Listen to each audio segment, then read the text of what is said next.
Chapter 837. He kept on calling out eldest brother and brother-in-law intimately, and his words seemed to be filled with guilt, but looking at that expression and tone, no matter how one looked at it, it was filled with excitement. She felt that if it was not for the fact that the meal was not finished, she would immediately pull Prince Rui to the training grounds to spar. Luo Tan and Luo Ling were watching from the sidelines. Luo Tan was thinking that she was also very curious about the extent of Prince Rui's martial arts. The common people knew very little about Prince Rui of the Great Liang and previously only knew that the imperial family of the Great Liang were all beautiful, and this Prince Rui was no exception. But the rest was very mysterious, and no one had specifically mentioned about his martial arts, so one think that he should not be outstanding. But Luo Tan believed in her own intuition.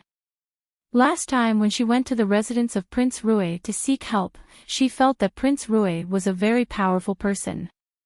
Shinqiu going up against Prince Rui, what was the situation? Luo Tan had always been a person who would not mind the matter getting bigger and treated it as an onlooker. Luo Shuaiyan was so angry that she could not wait to beat Shinqiu up, but with Prince Rui here, she had to maintain her good demeanor as the mistress. She could only look at Shin Xian and said in a threatening tone, "You do not care." Who knew that Shin Xian, who had always been obedient to Luo Shuaiyan, did not even bat an eyelid and swallowed a mouthful of food before saying with an unconcerned attitude, "Care about what? Young people's matters, let them solve it themselves." Shin Miao could see it in a moment. How would Shinqiu have such guts to repeatedly challenge Luo Shuaiyan's patience? It was obvious that Shin Xian was supporting him from behind. Shin Xian wanted to test Xie Jingxing's martial arts. Shin Miao looked up at Xie Jingxing beside her and seemed to have noticed her gaze. Xie Jingxing turned his head and his lips hooked up. How could this person have such ability to send a wedding dress and also cause the complete mess? Shin Miao really admired him. With Shin Xian's approval, if Luo Shuaiyan were to obstruct it this time, it would seem that she was unreasonable. Thus after the meal, Shinqiu could not wait to pull Xie Jingxing to the open space in the Shin Mansion's courtyard. Luo Shuaiyan was afraid that something would happen and could only follow. Naturally Shin Xian wanted to watch, and Luo Tan pulled Luo Ling along to watch the bustle. Shin Miao had to go even if she did not want to. As a result, the courtyard was surrounded by people, as if they were here to watch the duel. Luo Shuaiyan warned Shinqiu openly and secretly not to let anything happen and to be gentler in his actions. Prince Rui was a scholar and the children of the imperial family had not suffered before, so one must not use the barbaric attitude towards him like how one would treat a soldier's younger brother, and not scare him. Shinqiu's words went in one ear and out the other, and excitedly instructed his men to carry a row of weapons and asked, "Which one does brother-in-law want? Choose first." He spoke in an extremely magnanimous manner. Then, he looked at the weapons he took out. Good heavens, long spears, halberds, iron rods, scimitars, 9-section whips, giant hammers, long swords. There were even a few huge axes. With one look, one could tell that it was an extremely clumsy and difficult weapon to wield. Luo Shuaiyan was so angry that she didn't want to watch anymore. Lord Rui was slightly startled. Shinqiu said complacently, "Brother-in-law, these weapons are all very suitable. If you like that one, feel free to choose. It can be considered that Big Brother is going easy on you." Shin Miao, one did not know why, even though the usual Shinqiu was not a lively person, that was only in terms of worldly wisdom. He still had the coldness and iron-bloodedness that a military general should have. But today, as compared to Xie Jingxing, why did he seem so clumsy, almost like a child? Shin Miao could almost guess how funny his eldest brother was in Xie Jingxing's eyes. Xie Jingxing glanced at the weapons and casually picked up a short dagger from the pile. This? Shinqiu was surprised for a moment, as he did not think that Xie Jingxing would choose a short dagger, and said meaningfully, brother-in-law has good eyesight. But an inch shorter is an inch more dangerous. Usually not many people would dare to carry this kind of dagger. Do not choose because it is light. It is better to choose this long sword. Even though it is rusty, it is not heavy and you can carry it. Chapter 838. Many thanks to eldest brother. Xie Jingxing smiled, I want this. Shinqiu coldly snorted, then do not blame eldest brother for dealing with you mercilessly. It is because your choice of weapon is too clumsy. Xie Jingxing's lips twitched. Even though he was wearing a mask, the smile on his lips seemed to have some carelessness and some ridicule which could easily irritate others. Shinqiu immediately picked up a long spear and pointed it at Xie Jingxing. Luo Shuaiyan covered her face. Please, eldest brother. Xie Jingxing said politely. Boasting shamelessly.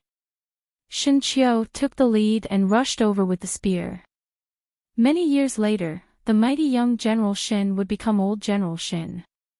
His military exploits were envied by countless people, and he had won countless battles. He was known as the god of war, and was respected and worshipped by all martial artists. But he still remembered this warm afternoon. This would become a memory that he would never be able to erase for countless years to come, and it would be a humiliation. Everyone did not see clearly what was going on. Shinqiu carried the spear and rushed over, and both of them were in a mess, but very quickly they separated again. Shinqiu's spear fell to the ground and Prince Rui's fingers held the dagger firmly on Shinqiu's neck.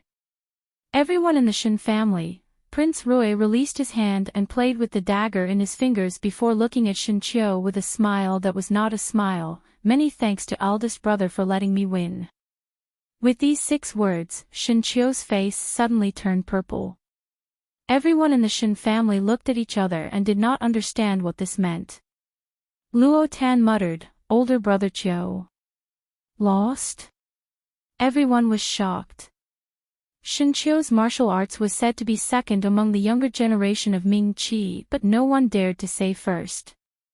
Firstly, he was personally taught by Shinqiu since young, and the Shin family had a military background for generations. There were many books on martial arts in the house, and Shinqiu was considered to have a deep accumulation. Secondly, when Shinqiu was still young, he was brought along by Shinqiu's side to fight on the battlefield and had seen real swords and spears. With these 2 things, it could be said that Shinqiu's martial arts skills were all full and there was not a bit of weakness. But Shinqiu's spear was actually picked up by Prince Rui, and Prince Rui's dagger was still on Shinqiu's neck. No matter how one looked at it, Shinqiu did not have anything left. Shinqiu gritted his teeth and his heart was unwilling, but he had to say, willing to bet, one must be willing to lose. Luo Tan was the first to clap. Brother-in-law is so powerful.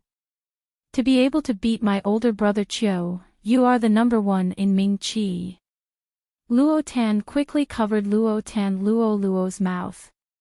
Shen, you are Biao Biao Yen. Luo Shinshin's Qiu Xing said. Brother are Yen Tian Yen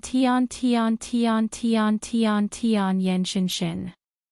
He looked at Luo Shuaiyan uneasily, thinking that her son had lost to an outsider. Luo Shuaiyan would definitely not feel comfortable in her heart.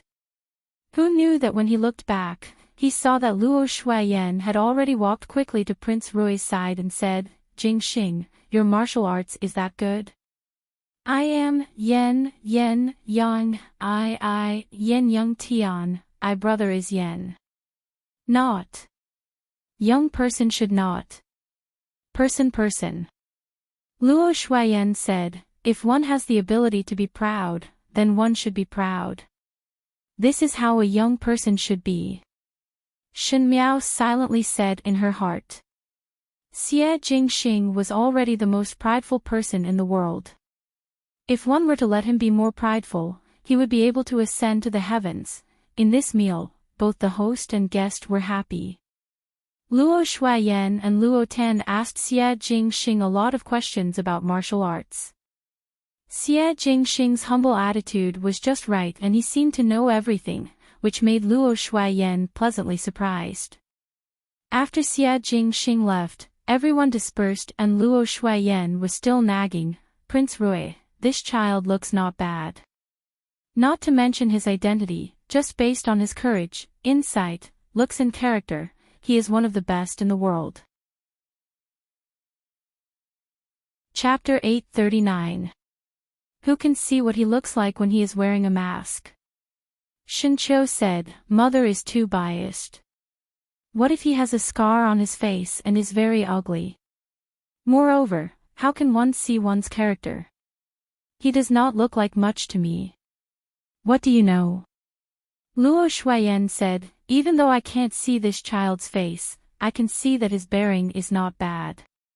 Even if his face is not that good, his bearing can make up for the shortcomings of his face. Moreover, the bridges that I have walked are more than the roads that you have walked. One can see one's character just by looking at the person's eyes and it is not something that can be faked." Shinqiu's lips twitched, "Just biased. Shinqiu, that is enough for you today." Luo Shuaiyan swept a glance at him and thought of the previous matter and suddenly got angry. "What intentions do you have to go against others at every turn? If you have the time to be jealous of others, why not train your martial arts? Just a few moves in the other's hands and the knife is already on your neck. Do you still have any face?" Shinqiu quickly said, "I know, mother. I will go and find father to train martial arts now. Immediately. Immediately." As he spoke, he ran away like a wisp of smoke. Luo Shuaiyan looked at the wooden box on the table. Inside was Shin Miao's wedding dress and thought that such an expensive dress should be locked up before she could be assured. She lifted the box and planned to personally place it in the storeroom but saw that there seemed to be another layer on the cover of the box. Suspicions rose in her heart and when she opened the layer, a small booklet that was wrapped in a red cloth suddenly fell out. At the other end, Shinqiu was talking to Shinaxan. "Father, that Prince Rui definitely trained in martial arts for more than a few years. From the looks of it, he should have started training since he was young.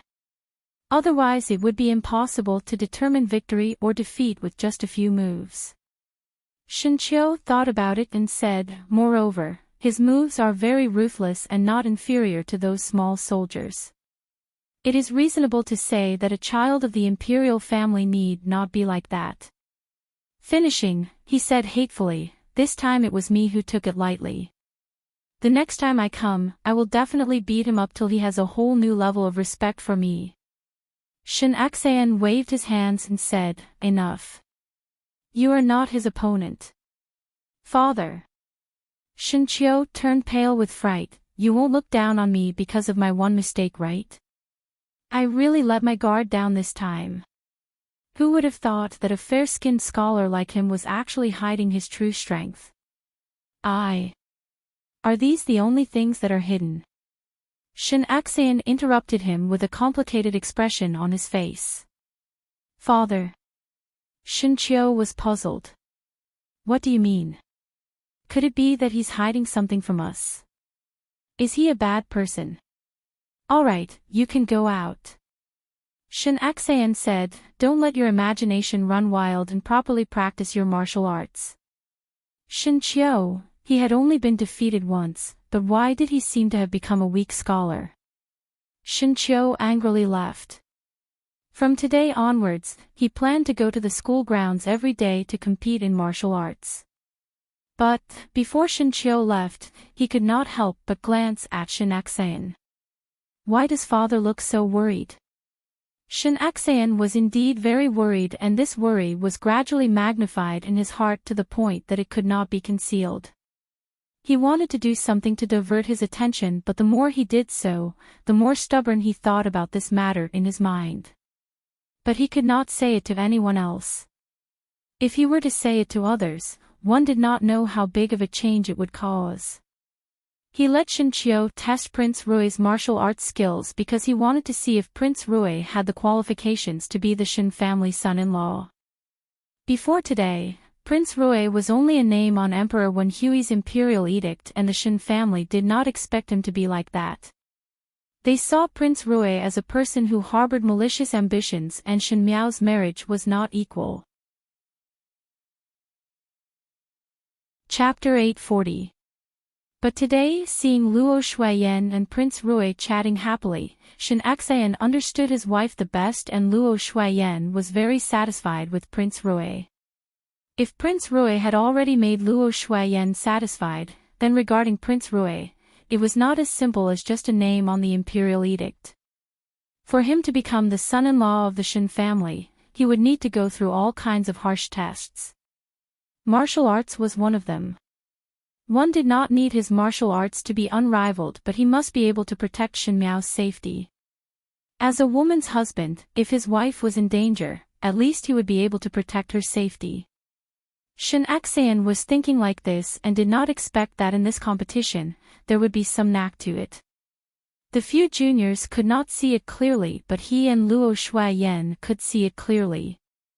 Especially Shin Xian, he could even see the moves that both of them used when they were confronting each other.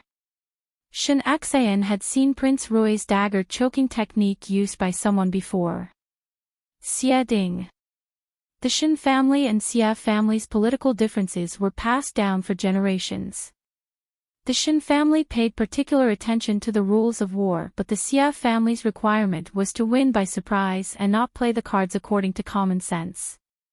The ancestors had fought for many years, and when it reached Shin Xian's generation, it was almost a natural habit. As for why the two aristocratic families became enemies, one did not know. The person who understood you the most was not a friend but an enemy. This saying was not false.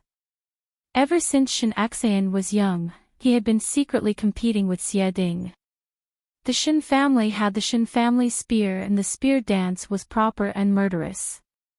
The Xie family did not have the Xie family spear, but Xie Ding's dagger choking technique was something that others could not envy.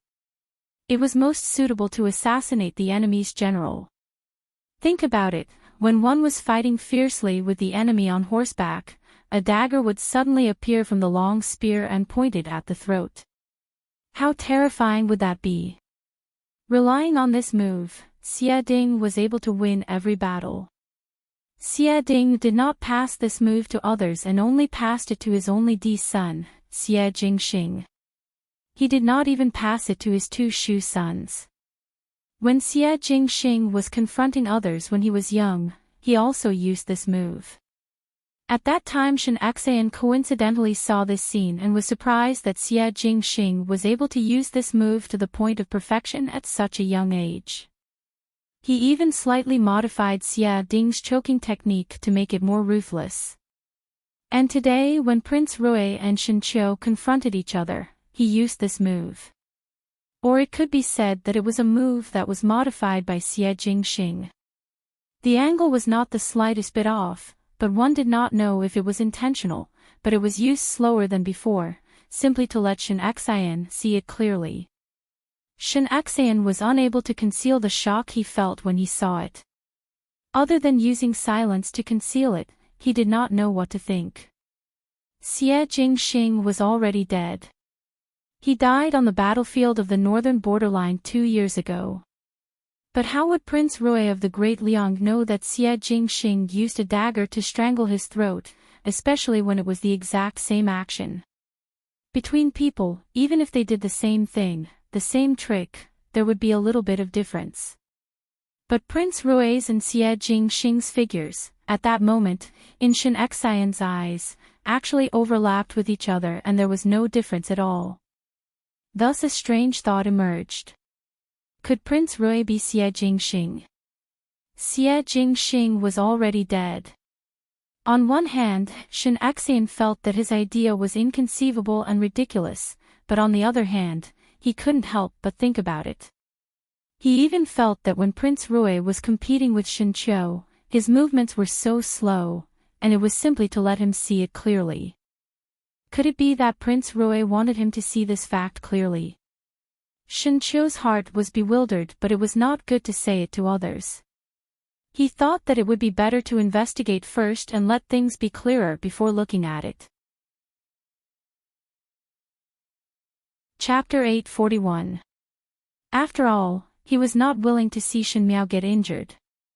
And if Prince Rui was Xie Jingxing, then the entanglement involved would not be that simple.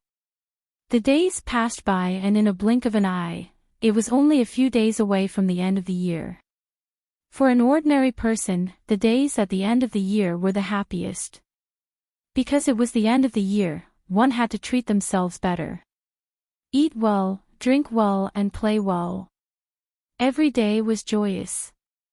The joyous days were short, thus one would feel that they were living at a disadvantage.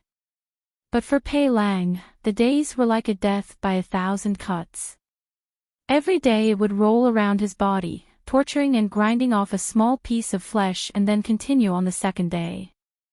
Sometimes one could not wait to die a quick death tomorrow, as it was better than such a long torment. He did not know how long he had been locked up in the dungeon of Prince Ding's residence. Other than the guards who tortured him, even Fu Xiaoyi did not come. The daily torment made him suffer, and his 2 legs were already dripping with blood and sweat. One heard that after today, his kneecaps would be gouged out. After gouging out his kneecaps, he could only kneel and wait for others for the rest of his life. For a proud and arrogant person like Pei Lang, it was undoubtedly a lifetime nightmare. Fu Xiaoyi was indeed well aware of the weakness of human nature. A young person who was in the prime of his life with a belly full of knowledge and a bright future would have to kneel and live from now on. Even if he were to see the light of day one day, his entire life would be completely ruined, and one feared that it would be a life worse than death.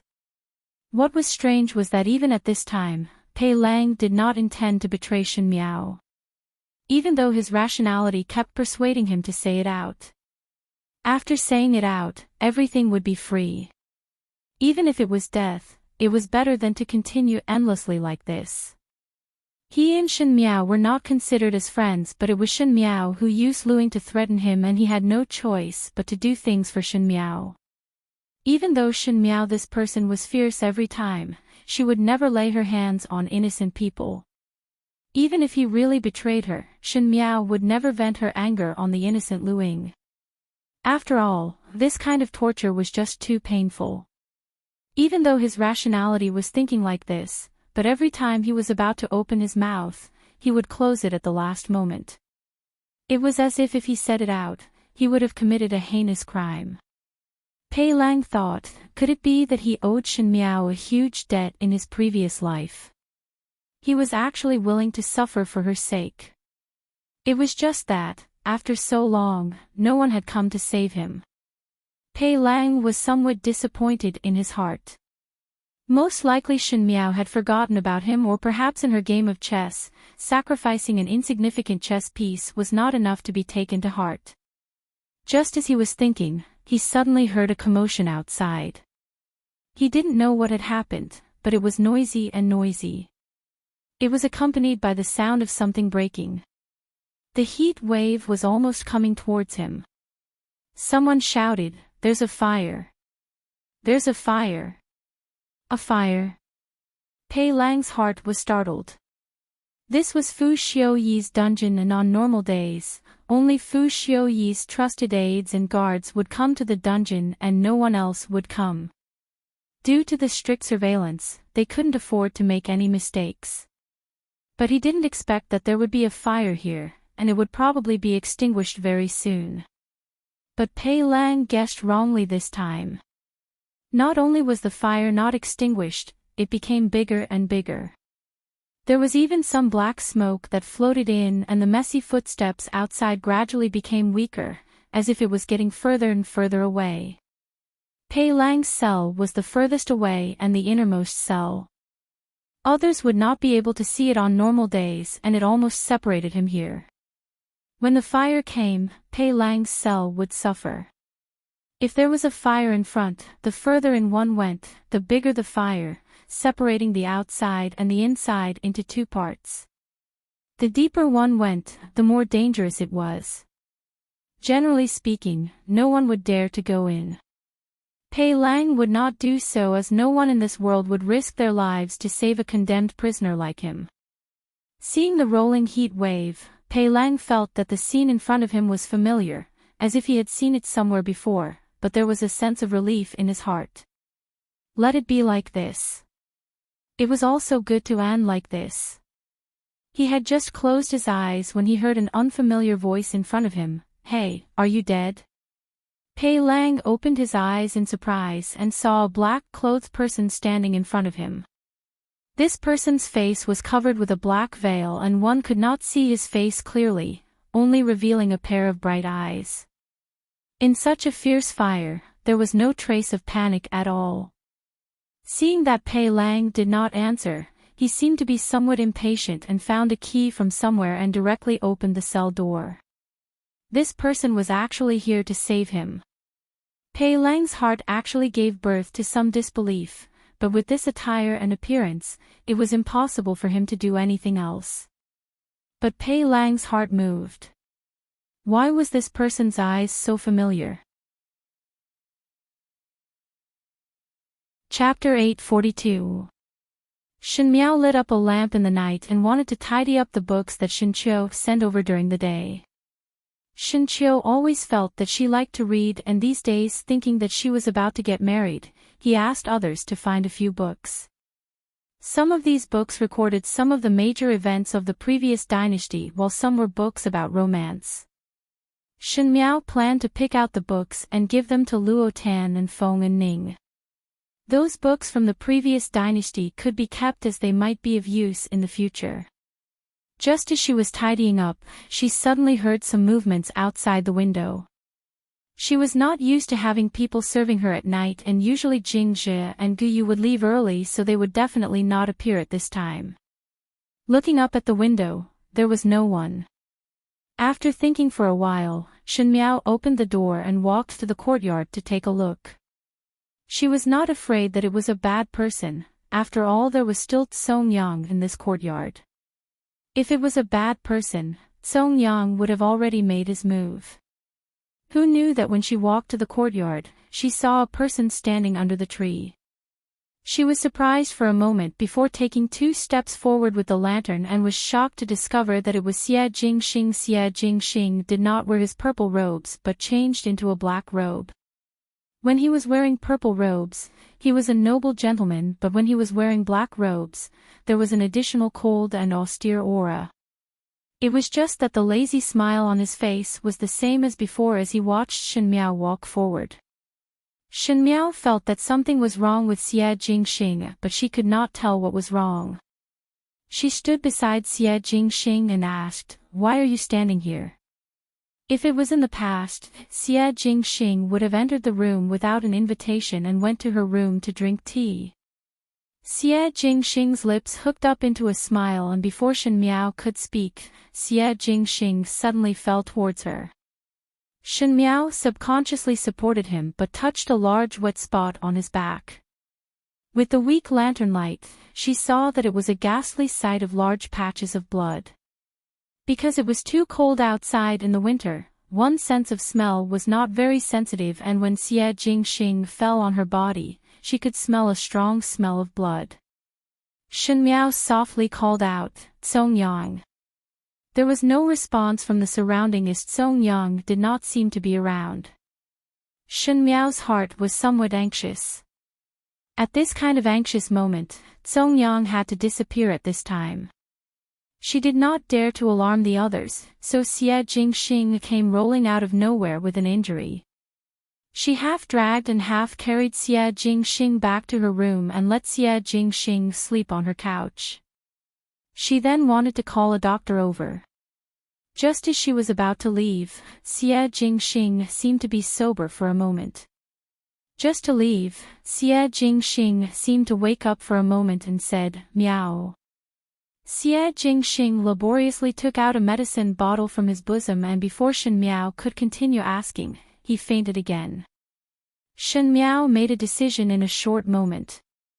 There was still some hot water in the room that she used to wash her hands at night.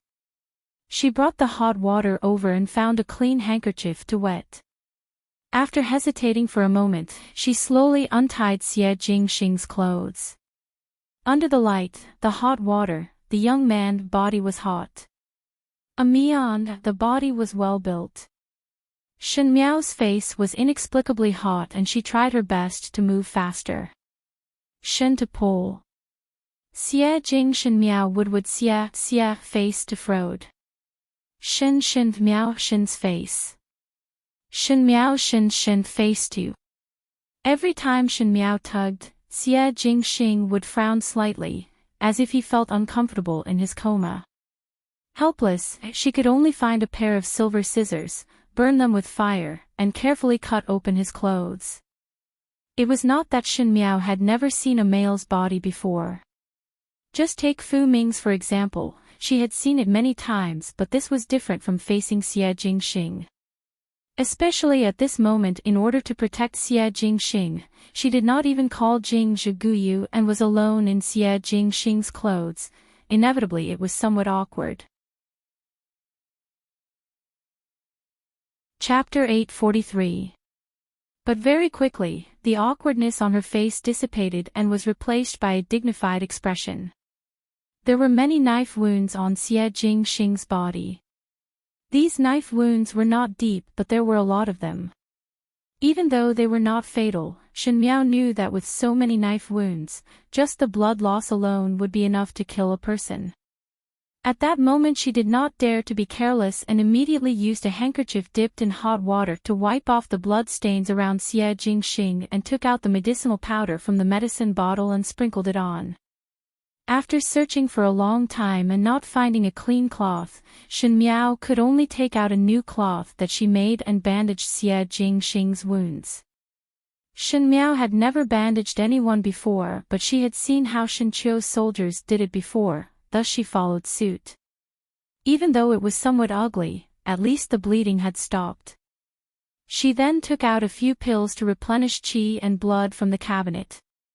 Those were bought by Luo Tan and it was said that a female's complexion would not be good during their menstruation and eating this would make them look better.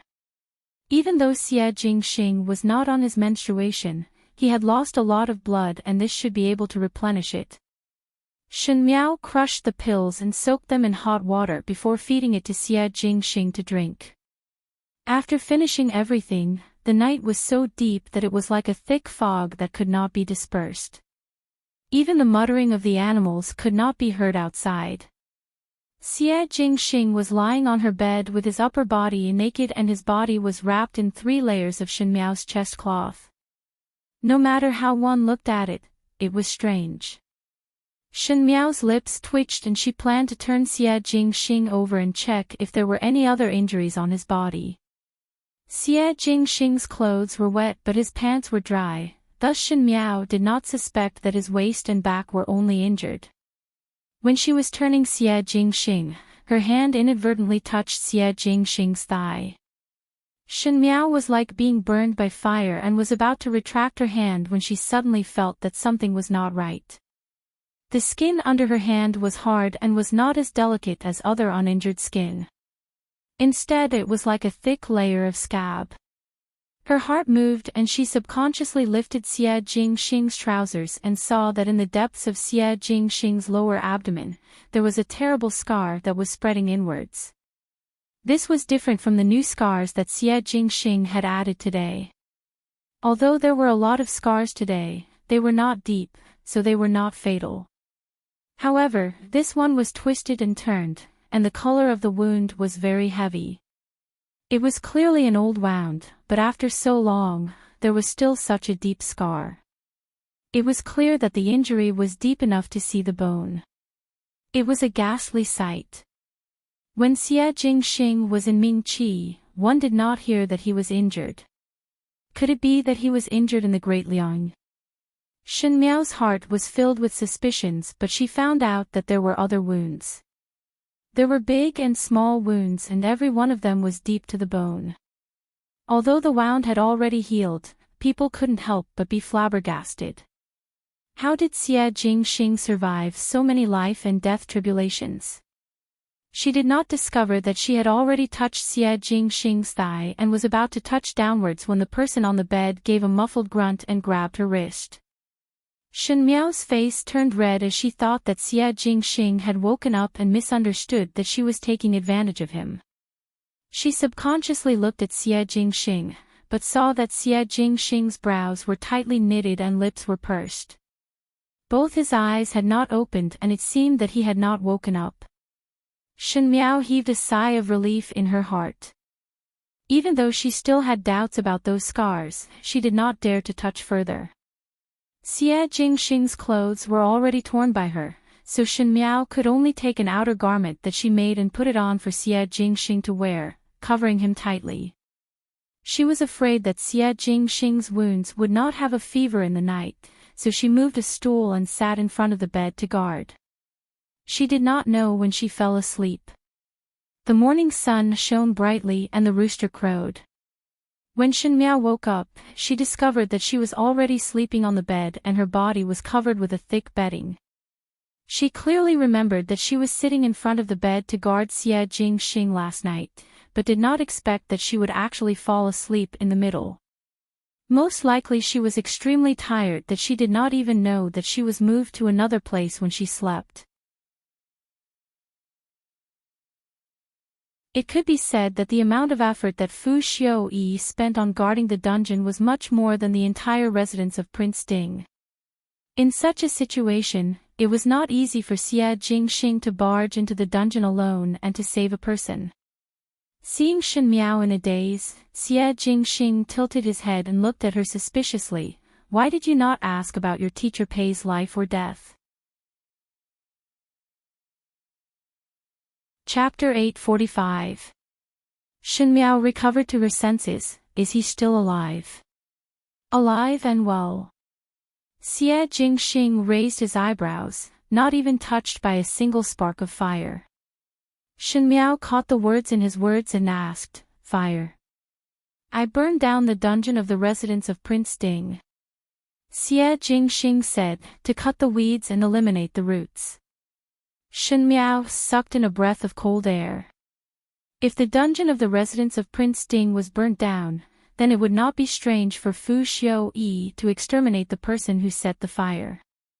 Most of the people in the dungeon had secrets that Fu Xiuyi wanted to know, and with Xie Jingxing's fire, those secrets could never be known by Fu Xiuyi. Fu Xiuyi had lost so much, so how could he easily let Xie Jingxing off? At this time, Shen Miao could not help but admire Xie Jingxing. She thought that her courage was big enough, but that was because she relied on the memories of her past lifetime before she dared to do these things. Xie Jingxing was always able to do things according to his heart's desire. Even if he poked a hole in the heavens, he would still complain that the heavens was not strong enough. Shen Miao was silent for a moment before asking, he is now in the residence of Prince Rui. Xie Jingxing said, Gao Yang is treating him. When Shen Miao heard this, she found it somewhat strange. Gao Yang was treating Pei Lang, so why did Xie Jingxing not let Gao Yang treat him and instead came to her courtyard with injuries? Could it be that Xie Jingxing thought that her medical skills were better than Gao Yang's? But she still had a pressing problem that she wanted to clarify. After looking at Xie Jingxing for a while, Xie Jingxing smiled. What are you looking at me for? I am indeed not that kind-hearted. If it was not for you, how did your injuries come about? Shen Miao interrupted his words. There are many guards in the residence of Prince Ding and there are Fu Xiuyi's death soldiers in the dungeon. It was rare for Xie Jingxing to explain to her, it is inconvenient to have too many people and one can only go in alone. Not this. Shen Miao paused for a moment before asking, your old injuries, those look very deep. Are they injuries from the Great Liang? Xie Jingxing was startled and did not speak. Ming Qi did not hear the news that your life was in danger. Shen Miao said, but it seems like an old injury. How did it come about? Concerned about me? Xie Jingxing looked at her with a smile that was not a smile, small matter. Do not mention. I want to know. Shen Miao's eyes hung down, even if it is to prepare to go to the Great Liang. You can't let me face a completely unfamiliar place and person unprepared. This reason was dignified, but Shen Miao knew that the real reason to know where those injuries came from had nothing to do with this. Other than the hatred from his previous life, Xia Jingxing already had a deep understanding of her, but from Shen Miao's point of view, there were still many things that she did not understand about Xia Jingxing. In the past, she was very afraid to understand a dangerous person like Xia Jingxing. The more she knew about his secrets, the more dangerous it would be.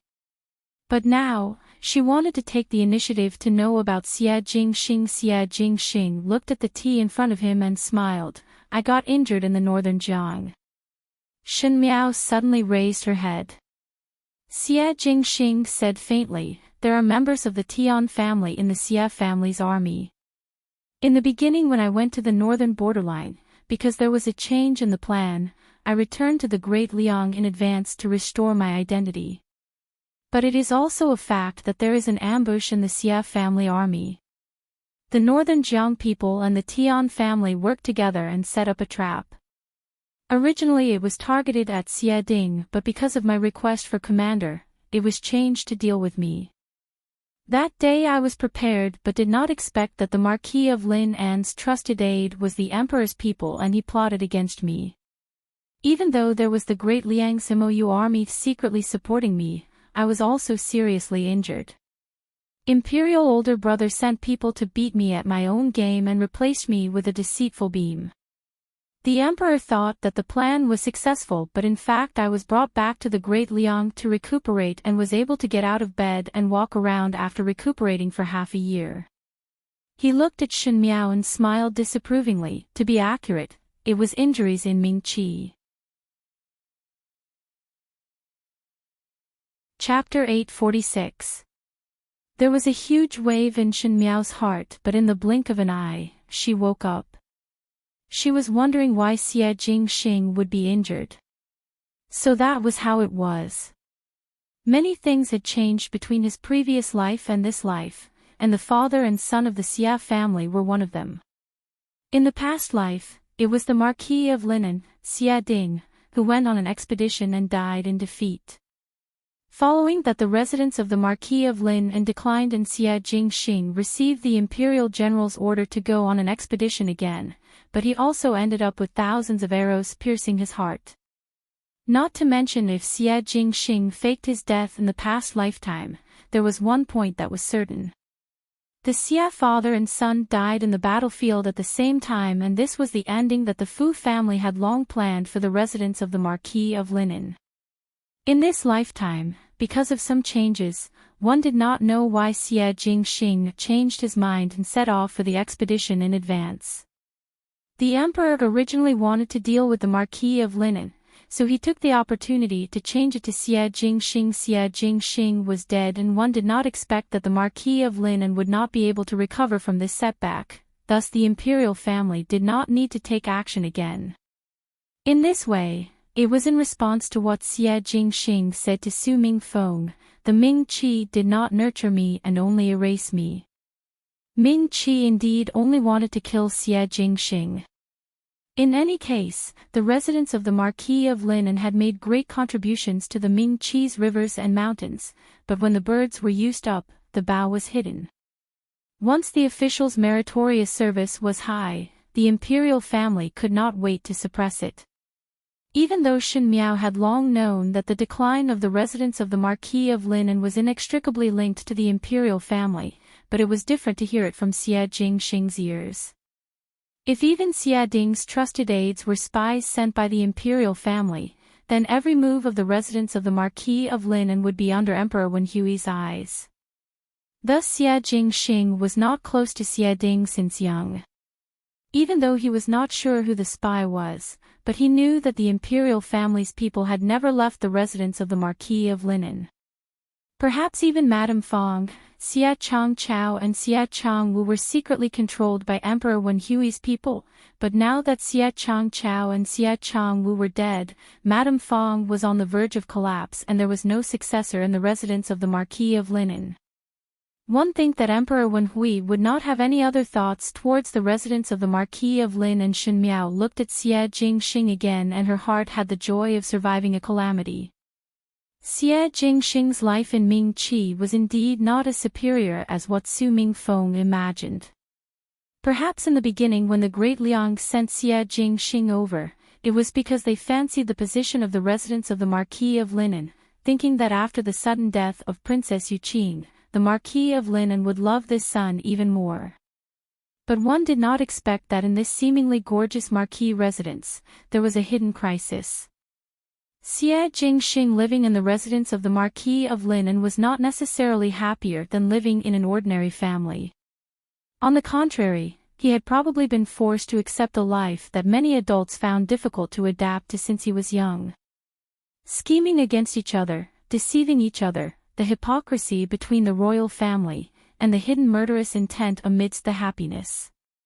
If there was no support from the great Liang in the battlefield of the northern borderline, or if the timing was slightly slower, the current Xie Jingxing would really only be left with a pile of yellow soil. Xie Jingxing looked at Shen Miao's expression. Even though he tried his best to remain calm, there were still some fluctuations in his breathing. His lips curled up into a smile as he stretched his hand across the table and caressed her head. "What are you afraid of? When you reach Great Liang, with me around, who dares to touch you? The Great Liang also has an imperial family." Shen Miao always felt that things were not that simple. Xie Jingxing disapprovingly said, "I am also an imperial family." He withdrew his hand and spoke without a care, "Other than imperial older brother, you do not need to be afraid of anyone. Even if you see imperial older brother and really anger him, just tell me and I will ensure your safety. The Great Liang is my territory. Whoever dares to bully you is going against the entire world." Xie Jingxing said, "Do not mention these embarrassing matters of the Ming Qi in the future, as it will hurt one's self-esteem." He smiled teasingly, but Shen Miao felt a slight sourness in her heart. How was it hurting one's self-esteem? It was just that the past days were not considered to be very happy, so she simply did not mention it.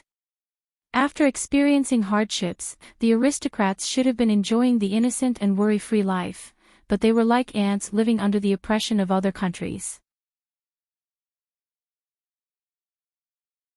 Chapter 847. After speaking a few more words, the sky was bright, and seeing that Jingzhe and Gu Yu were about to come over to wake Shen Miao up, Xie Jingxing then left. After Xie Jingxing left, Song Yang appeared out of nowhere. Shen Miao stared at him and asked, "Why were you not around last night?" Last night when Xie Jingxing was injured, at that critical moment, Song Yang's figure had disappeared, and now that he came out, he had already left. Song Yang's apologetic voice was heard, "Young foreign, it is really unfortunate that there was a task yesterday and this subordinate thought that he would return quickly. Who knew that there was a delay midway, and when he returned, it was already the next morning." His expression was vexed and sincere as he asked, "Does young foreign have any instructions?" "Nothing much." Shen Miao waved her hands and left after closing the window. Song Yang jumped back onto the tree and his heart felt wronged. Last night, Master instructed him not to make a sound, so Song Yang could only squat on the tree for the whole night and did not even cover himself with a blanket. One did not know what Master and young Furen were doing in the room. Thinking about it again, Master suffered a light injury but still had to rush back to the Shen mansion from thousands of miles away. Gao Yang wanted to stop Master's bleeding, but Master did not allow it and allowed blood to flow all over his body. Was it not all to make young Furen's heart ache? Pitiful for himself, to be exposed to the cold wind for an entire night, and was even scolded by young Furen. Master also did not give any reward, so why did no one feel heartache for him? At the other end, Xie Jingxing was walking towards the residence of Prince Rui. Song Yang had already renovated all the residences between the residence of Prince Rui and the Shen mansion. There were no walls between the residences and it almost formed a continuous courtyard. The wind was cold and dew was heavy in the deep winter, and he only casually wore a black cloak over his loose inner clothes. Black and white deeply collided together, making his face look somewhat pale. He wasn't wearing a mask, and his expression wasn't as relaxed as usual. His beautiful eyes, which were always curved like peach blossoms, were cold and heavy, with a hint of coldness. Toward Shen Miao, he finally lied. Those crisscrossed wounds, other than in the northern Jiang, there were also wounds in the Great Liang. The wound in the northern Jiang was from the Xia family's thousands of troops and horses, Xia Ding's most trusted Xia family's deputy general's knife. That knife was so deep that the bone could be seen. Afterwards, when he was recuperating in the Great Liang for half a year, there were a few times when people said that he could not pass this hurdle. In the end, it was Gao Yang who risked his life to save him from the hands of the King of Hell. Gao Yang said that if the blade had been a centimeter off, or if he had been delivered to Gao Yang a little later, his life might not have been saved. Other than Gao Yang, Emperor Yongle and his trusted aides, no one else knew about the news of his injury. When he appeared in front of the Great Liang's courtiers again, he was still the handsome Prince Rui with his robes fluttering. It was just that it wasn't easy for a prince to suddenly appear in the royal family. Even if Emperor Yongle used his authority to suppress them, in this world, everything was related to benefits. The appearance of the identity of Prince Rui would cause some people to lose their benefits. Therefore, plots, sneak attacks, assassinations, traps, and conspiracies emerged one after another. Their methods were treacherous and hard to distinguish. It wasn't that there were no moments of life and death where his life hung by a thread. During these times, he had also suffered many injuries. The struggle in the Great Liang was more dangerous than in the Ming-Chi. In the Ming-Chi, his identity was after all hidden as the imperial family was dealing with the entire Marquis of Linen and not him alone. In the Great Liang, all his dangers came from the title of Prince Rui. All the big and small arrows in the dark were all aimed at his life. And every time, after a deep crisis, the one who appeared in the court the next day was still Prince Rui with a lazy smile. A long-term plan. In everyone's heart, Prince Rui was a scheming and ruthless enemy. They no longer acted rashly. They respected and feared him. In their hearts, they could not wait for Prince Rui to die, but on the surface, they had to bow and bow to Prince Rui. That was what Xie Jingxing risked his life to fight for. He used 2 years of time to stabilize the identity of Prince Rui in the Great Liang, and no one dared to doubt him, provoke him or scheme against him. Those fights in the snowy nights, the traps in the court, were all shredded together like the black robe last night. Those who stood in the sunlight were forever noble, elegant and spotless people. Shen Miao said, even if it is to prepare to go to the Great Liang. You cannot let me be unprepared to face a completely unfamiliar person and place. In this winter morning, Xie Jingxing was walking slowly and his green boots made a rustling sound as he stepped on the snow. There were ice crystals swaying on the trees like hanging jewels. A faint smile slowly floated on his lips. What was there to prepare for? Anyway, all the troubles would be swept away by him before that. Chapter 848. On this day, there was an uninvited guest in the residence of Prince Rui. The person who came was armed with a long sword and looked mighty and majestic. With one look, one would know that he was someone who had gone through many hardships on the battlefield. His brows were resolute and there were traces of hardships as he stood straight at the entrance of the residence of Prince Rui. The guard at the door stopped this burly man, but this man said, "Bring me to see Prince Rui." This person's tone was really big, but the people of the residence of Prince Rui were used to being overbearing and even the servants had some arrogance. One did not fall into this person's trap and instead said respectfully, "There is no invitation. His Highness does not see outsiders." Just as the burly man was about to get angry, he heard a surprised voice from inside, "General Shin." Looking up, it was Tai Yi who walked over in big strides. When he walked closer, he glared at the guard and said respectfully, "General Shin, this servant is not sensible and hope for the magnanimity to forgive. This subordinate will bring you to see His Highness." That guard's eyes widened. Most likely he just understood what kind of person General Shin was and then looked suspiciously at the other party, as if he did not expect that the other party would come at this time. Shin Xan had a stomach full of anger, and these days he tossed and turned restlessly. Every time he thought of his suspicions in the past few days, he would not be able to sleep well. He thought that with the passing of time, this matter would gradually be forgotten, but one did not expect that the longer it was, the harder it was for his heart to let it go. Shin Xan was a person who did not like to stir things up. Once there was any doubt or tiredness, he must make it clear, not to mention that this was a big matter that concerned Shin Miao's entire life. Thus he finally decided to personally make a trip to the residence of Prince Rui. No matter what the ending was, he must make it clear. Who knew that when he just arrived, he would meet a guard who did not have eyes, which made his already uneasy heart even more unhappy. Fortunately Tai Yi was a sensible person, and when he saw that Shin Xan was somewhat unhappy, he changed his ways to make him happy. He only said that recently everyone in the residence of Prince Rui was busy with the marriage matters, and it was to let Shin Miao have a grand marriage and not lose face in Ming Qi. Shin Xan followed Tai Yi all the way, and indeed, as Tai Yi said, the entire residence of Prince Rui was decorated with lanterns and colored banners, making it look very festive. In any case, the people of the residence of Prince Rui placed a lot of importance on this marriage, and it was a comfortable matter. Shin Xan's heart then felt much more comfortable. When they reached the door of a room, Tai Yi stopped his footsteps and said, "This subordinate cannot enter His Highness' study, as someone had already informed before. General Shin can enter directly." Shin Xan thought that the conversation between him and Prince Rui would be very private and could not be heard by outsiders.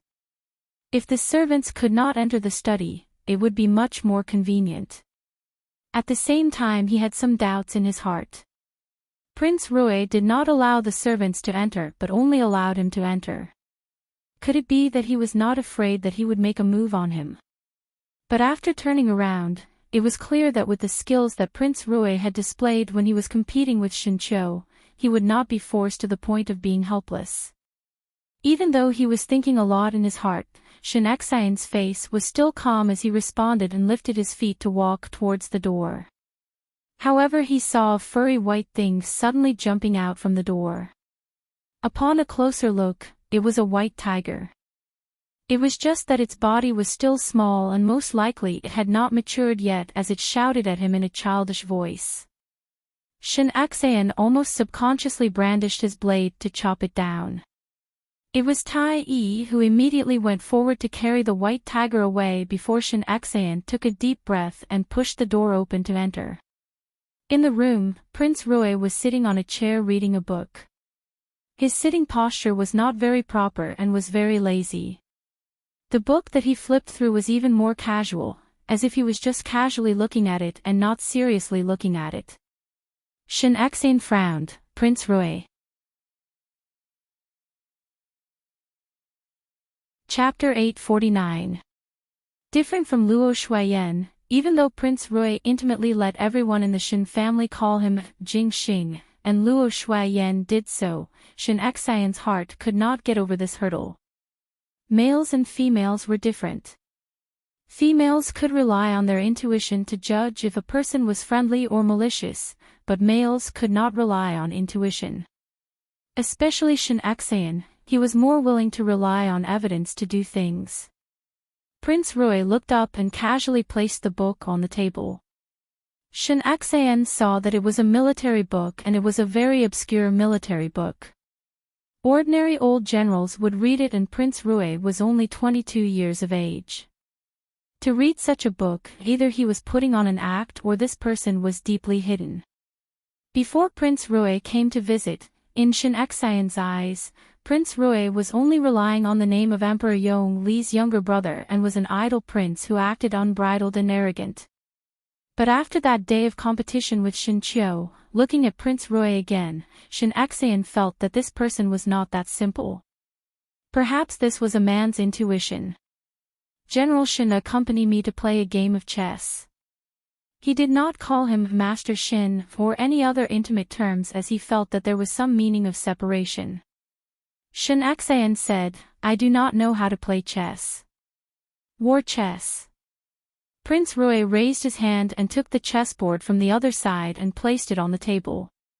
He gave Shin Xayan a jar of white pieces and kept a jar of black pieces for himself. He said, General Shin and I use the chessboard as the country, the chess path as the boundary and the pieces as the soldiers. How about a game? When Shin Xayan heard about military matters, he became excited, and seeing that the other party was only young, he felt displeased from being looked down upon and said, Come then. Both of them arranged the pieces and started to play chess. Different from Prince Rui's appearance, Prince Rui's chess style surprised Shin Xayan. The other party had a ruthlessness that was not commensurate with his age. Originally, war chess was very tiring and one had to seriously think about every step, as pulling one's hair would affect the whole body. But when Prince Rui played chess, it was as if he did not use any extra time to think.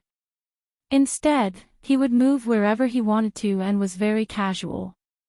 And when one looked at the seemingly casual move, one would discover that the other party's move was very ingenious. Shin Xayan's chess skills were usually not bad, but when compared to Prince Rui, he actually fell into a disadvantageous position. Shin Xayan even had an illusion that he had already played chess with Prince Rui before. Otherwise, how could Prince Rui seem to know in advance where his next chess piece would land? The match was over, and the result was, as expected, Shin Xayan had lost. Prince Rui said, You have lost. Shin Xayan waved his hand and said, Again. It's still the same. Prince Rui said. What do you mean?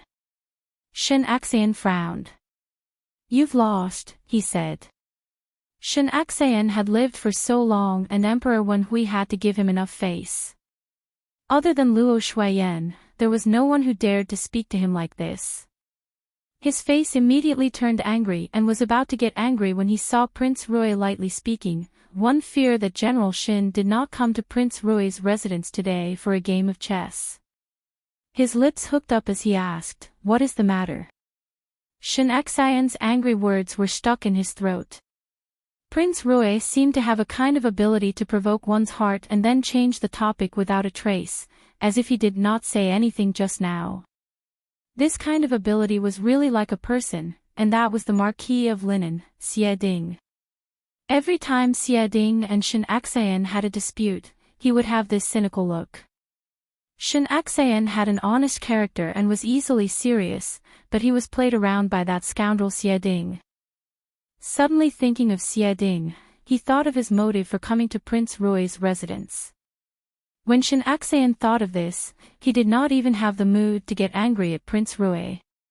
He looked straight into Prince Rui's eyes and did not let go of the slight smile on Prince Rui's face as he slowly asked, Previously when you were competing with Shin Qiu in the Shin Mansion, where did you learn the move of pressing the dagger against Shin Qiu's neck? Chapter 850. Hearing that, Prince Rui smiled. General Shin is talking about the dagger locking the throat. I used it so slowly and thought that General Shin had seen it clearly. Why? Do you need me to do it again for General Shin to see?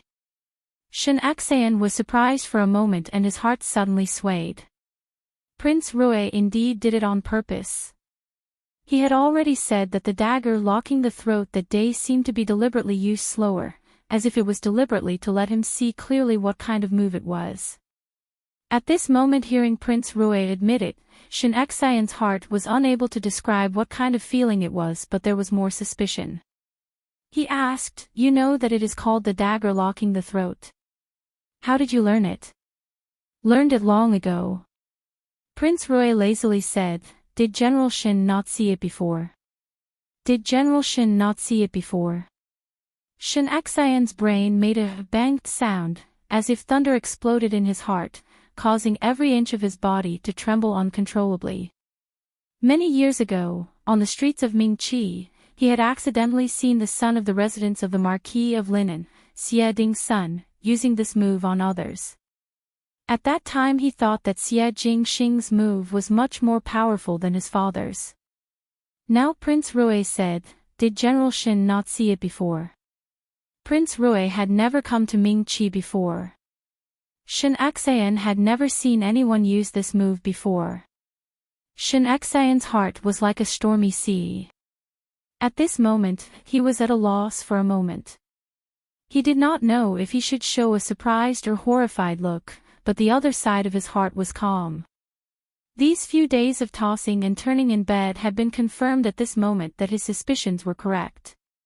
He asked, "Are you Xie Jingxing?" Prince Rui directly took off his mask. Shin Xian sucked in a breath of cold air.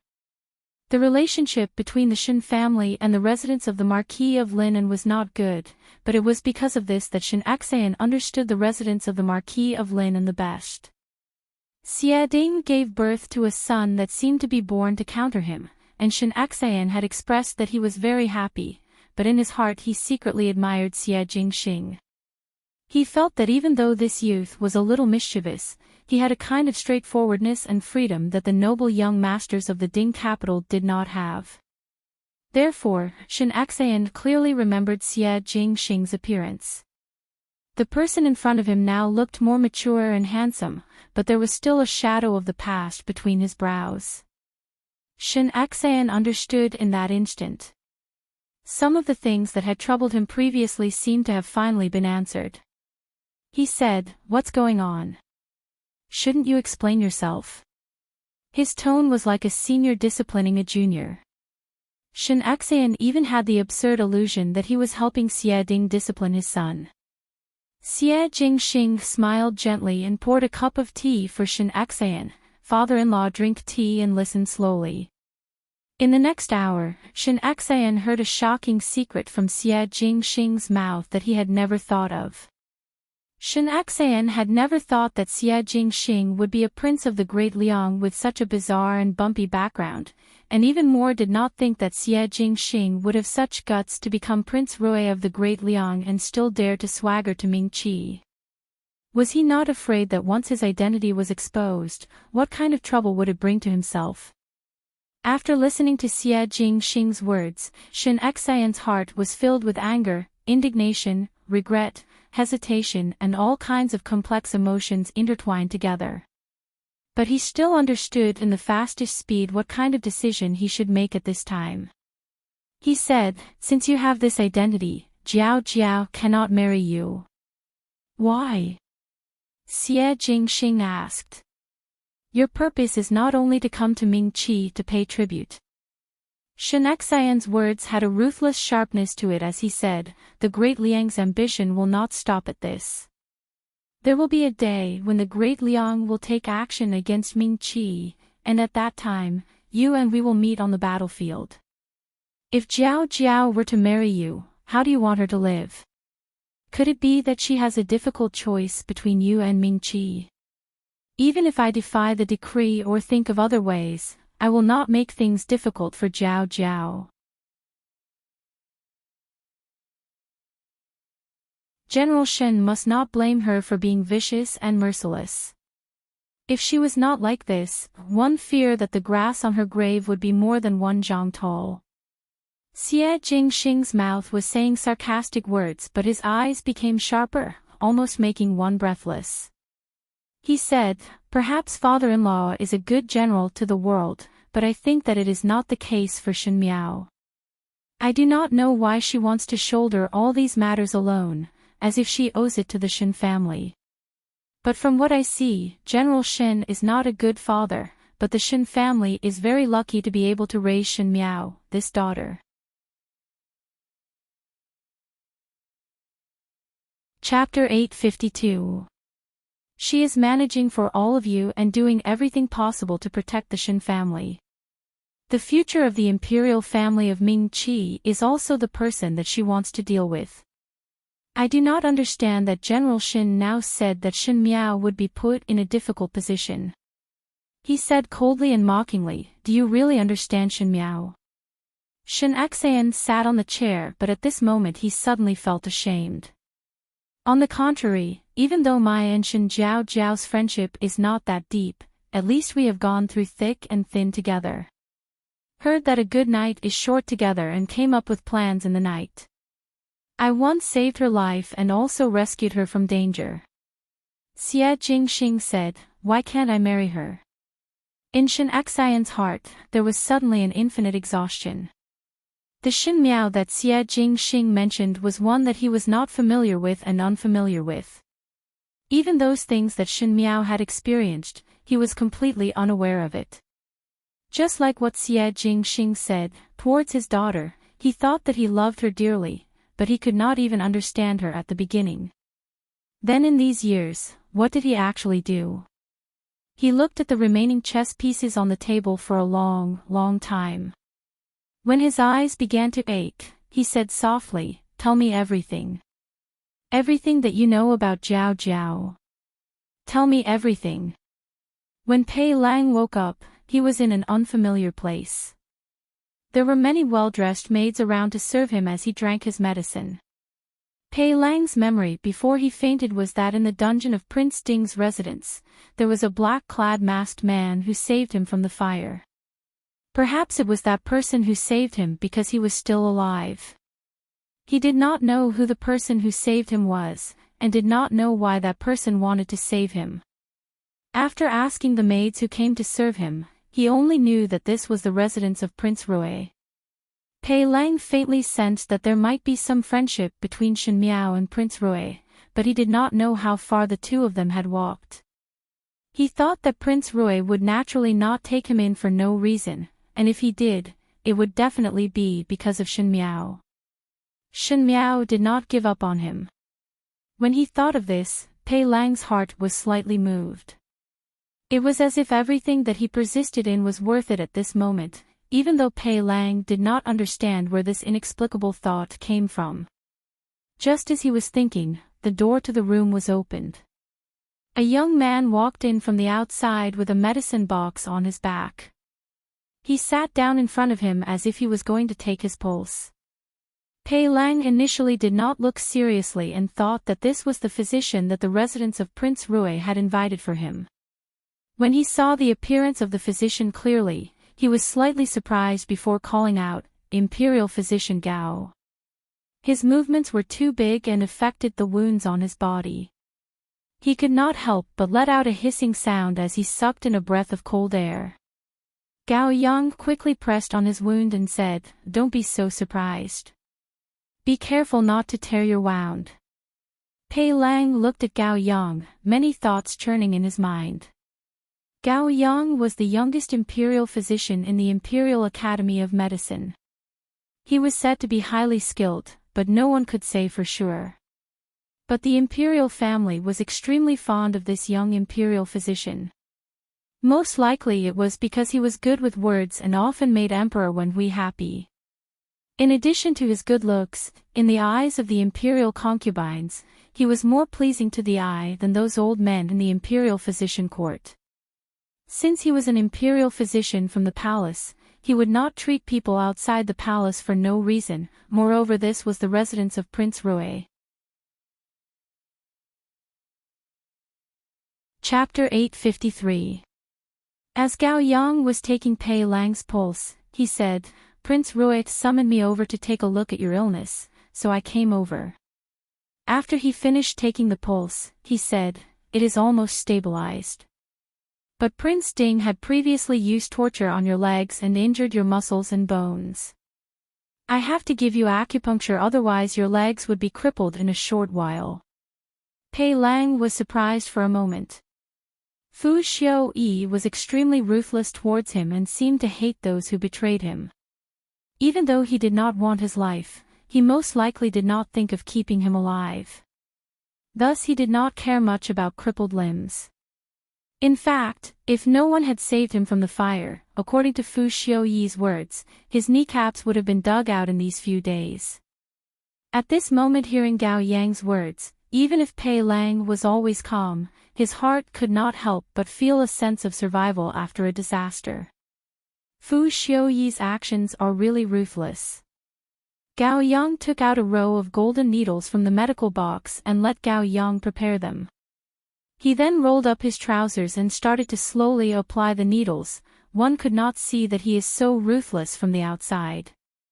Pei Lang's heart moved. Gao Yang was after all an official of Ming Qi and an imperial physician who specially treated the imperial family, but he actually called Prince Ding by his name. Not only that, when he spoke of Fu Xiuyi, there was no trace of respect in his tone, as if he was commenting on an insignificant person. With Gao Yang's identity, not only was he not cautious, he was like this. It was somewhat strange. Gao Yang did not even raise his head and concentrated on applying the needles on Pei Lang when he suddenly opened his mouth. Do you want to ask what kind of friendship do I have with Prince Rui? Pei Lang paused before smiling. Is Imperial Physician Gao willing to tell this one? To tell you the truth, I am Prince Rui's person. Gao Yang said. This time it was Pei Lang's turn to be speechless. He was surprised at Gao Yang's identity, but what surprised him the most was that Gao Yang actually told him this secret without concealing anything. What was Gao Yang now? A spy sent by the great Liang to Ming Qi. What was the reason for him to lurk in the imperial family of Ming Qi? To poison Emperor Wenhui? Or was he directly bought over by Prince Rui and instigated a rebellion? Are you surprised that I would tell you such a big secret? Gao Yang seemed to be able to guess what Pei Lang was thinking and continued. Correct. Pei Lang frankly said, I indeed do not understand. What's so difficult about that? Gao Yang smiled. There was a big fire in the residence of Prince Ding, and after the fire was extinguished, Fu Xiuyi would send people to search for your bones. Fu Xiuyi is not a fool and would know that someone saved you. The person who saved you even burned down his dungeon. Fu Xiuyi will naturally put this account on your head. After provoking the residence of Prince Ding, only the residence of Prince Rui can protect you in Ming Qi. No matter if you are willing or not, you are tied together with the residence of Prince Rui. Since that is the case, we are all on the same side, so what secret cannot be said? Gao Yang raised his head and smiled at Pei Lang. We are all grasshoppers on the same boat. Pei Lang didn't know what had happened, but he was forcefully tied together by someone. They even said that they were grasshoppers in the same boat. He didn't know whether he should be depressed or not. But he quickly caught the crux of Gao Yang's words. The fire in Prince Ding's residence was set by you. Gao Yang, of course. Pei Lang sucked in a breath of cold air. That dungeon was the most important place in the entire residence of Prince Ding, and the people locked there were very useful to Fu Xiuyi. To be burned down by someone, Pei Lang could guess the raging anger in Fu Xiuyi's heart. Chapter 854. This year in Ming Qi was considered to be happy, but it was also not that happy. The happy thing was that when the family gathered together, it was always a happy thing. The unhappy thing was that once the year was over, Shen Miao would have to marry to the great Liang. As the days neared, everyone in the Shen mansion were very busy every day. Shen Miao's dowry, the guards and servants, dowry maids and the roads that the great Liang's carriages and horses would have to travel, all had to be prepared. Even though the dowry that Shen Xian prepared for Shen Miao could not be compared to the betrothal gifts that Xie Jingxing gave, it was still very substantial. Shops and fields were not given as there was no use in the great Liang. Due to the weariness of the carriages, there was not much furniture that could be brought. Other than some rare jewelry, basically everything was converted into shining silver. In a foreign country, other things might be dispensable, but silver was indispensable, and it was much more convenient to have cash on hand. Originally the money that Shin Axayan and wife prepared for Shin Miao was enough, but Shin Chio secretly pulled Shin Miao to one side and took out a thick stack of banknotes from his sleeves and said, "This is the banknotes from the money house and can be used in the Great Liang." He then blushed, "Eldest brother does not have any extra things and only have these banknotes for you. Younger sister must not complain that it is too little." Shin Miao looked at the crumpled banknotes that Shin Chio pinched and a warm current flowed through her heart. Shin Chio was after all a young male and those soldiers from the Ministry of War worked hard for him daily, so naturally Shin Chio would occasionally return the favor and treat them to a meal or something. Shin Chio's salary was not much and most of it was the rewards from his military exploits. He did not keep it for his future marriage but gave it to her. Shin Miao's heart was touched and said, "Eldest brother, the banknotes that father and mother gave me can allow me to not worry about food and clothing for a lifetime. Why do you give me these for? Father and mother are father and mother and older brother are older brother. How can what I give you be the same as what father and mother gave you?" Shin Chio was anxious and stuffed the banknotes into Shin Miao's hands before leaving without looking back. Shin Miao looked at his back view and did not know whether to laugh or cry. She thought that she had to find a chance to let Imo Ching secretly return it to Shin Chio. Just as she was thinking, she saw Shin Axayan walking in from outside. "Jiao Jiao, father has something to tell you. Come, let us go to the study." When Luo Shuayan heard this, she was about to follow him in. She said, "Just as well, mother has something to tell you. It is not late for Furen to explain later." Shin Axayan said, "Let me and Father Jiao Jiao have a few words alone." Luo Shuayan snorted disdainfully, but did not follow them in. She thought that Shin Axayan wanted to secretly give Shin Miao money or other things, so she did not think much about it. Shin Miao followed Shin Axayan into the study. Shin Axayan let the servants guard the door outside and let Shin Miao sit at the table in the room and gave Shin Miao pastries and tea to eat. He then sat down opposite Shin Miao and sighed deeply. "After a few more days, Jiao Jiao, you will be getting married. I intend to let Imo Ching follow you to Great Liang." Pausing for a moment, Shin Axayan then said, "Even though Prince Rui is Emperor Yong Li's younger brother and has quite a status in the Great Liang, but there are always many disputes in the imperial family and some matters may not be as simple as it looks on the surface. When you reach there, you must not wrong yourself. If someone bullies you, just tell Prince Rui that you are the one that Prince Rui married with 1,000 gold and silver, so he will always protect you. You must not shoulder it yourself and leave it to him to handle." Shin Miao complied. "If Prince Rui is unable to protect you, do not be afraid as there is still father and mother. I have picked a few people from the Shin family's army. Even though their skills are not comparable to Mo Qing's, they are not ordinary people. They will be dressed as the dowry guards of the Shin residents for you to bring over. At least do not let yourself suffer a loss." Shin Axayan patiently enticed and Shin Miao finally could not help but open her mouth to ask, "Father, you and mother have never thought of leaving Mingqi?"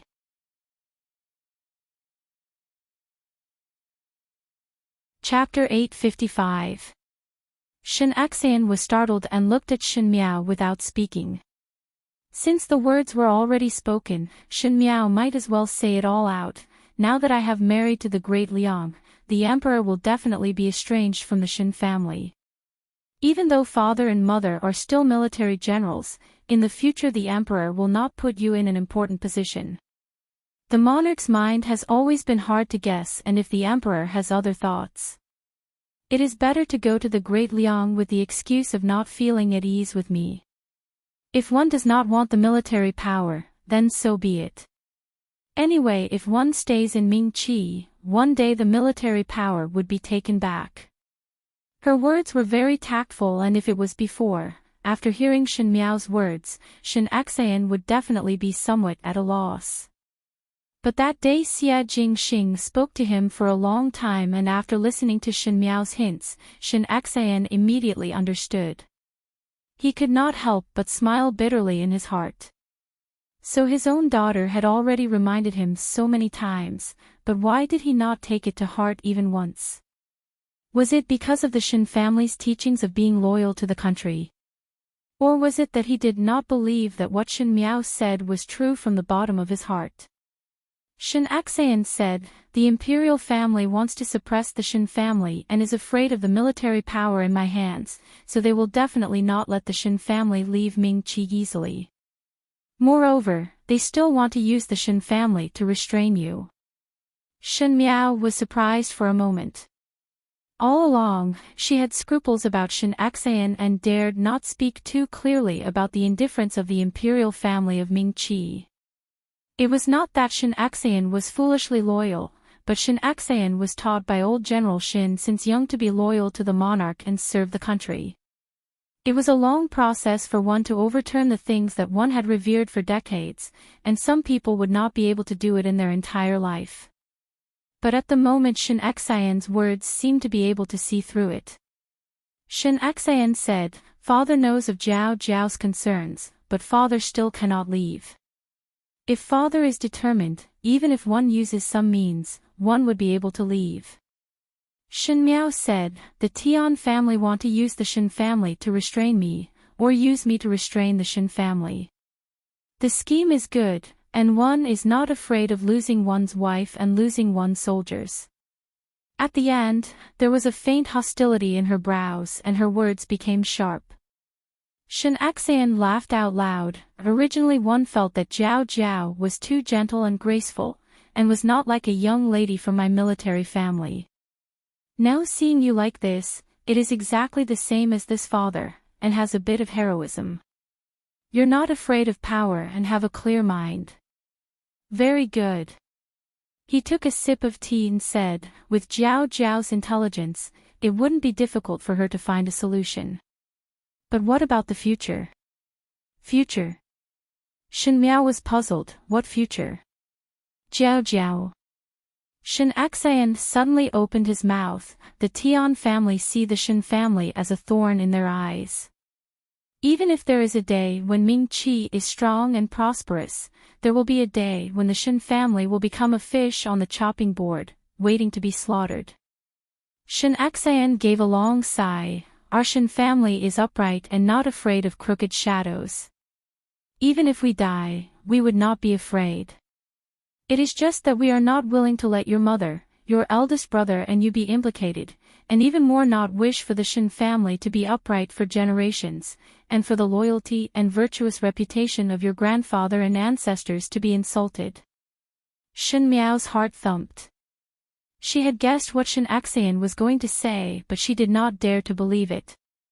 In the next moment, Shin Axayan's voice rang out, "Shin Axayan, quit being a loyal servant of the Tian family." Shin Miao suddenly looked up and said, "Father, Jiao Jiao need not persuade me." Shin Axayan laughed heartily. "Even though I, your father, am loyal, I will not be loyal to a heartless and unscrupulous person. I will not throw away the entire family's lives.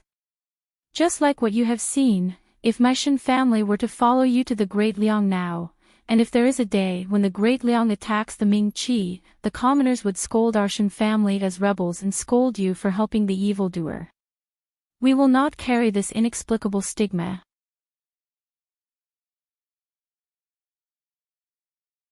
Chapter 856. "And we will stay in the Ding capital and you will marry far away. If there is a day when Ming Qi and the Great Liang meet in battle, and you do not appear, you are just a female, living alone in a foreign country and helpless, thus the commoners will not blame you. And it is even more impossible for my Shin family to collude with the Great Liang in Ming Qi, so naturally we will not carry a groundless stigma." Shin Miao shook her head. "In that case, could it be that father will use the name of the Shin family's army to replace Ming Qi to fight against the Great Liang?" "No." Shin Axayan smiled. "Before that, His Majesty will definitely take action against the Shin family. Even if His Majesty does not make a move, I have a way to make him make a move against the Shin family."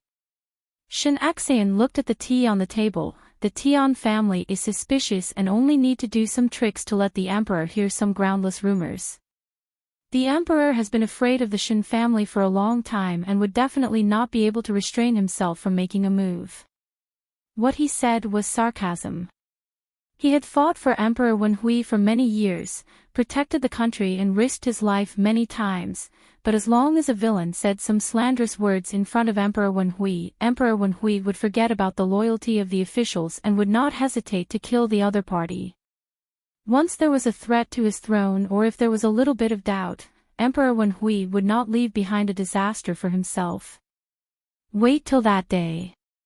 Shen Xian's gaze suddenly sunk. The day the imperial family is unjust to our Shen family would be the day the Shen family rises in revolt. They were not willing for the Shen family to carry a tainted name, but they were also not willing to sacrifice the living for the sake of clarity, and become the despicable imperial power's sacrificial pawns. So they wanted to let the common people of the world see clearly that it was the imperial family who was heartless to the Shen family first, then the Shen family would be unjust to the imperial family.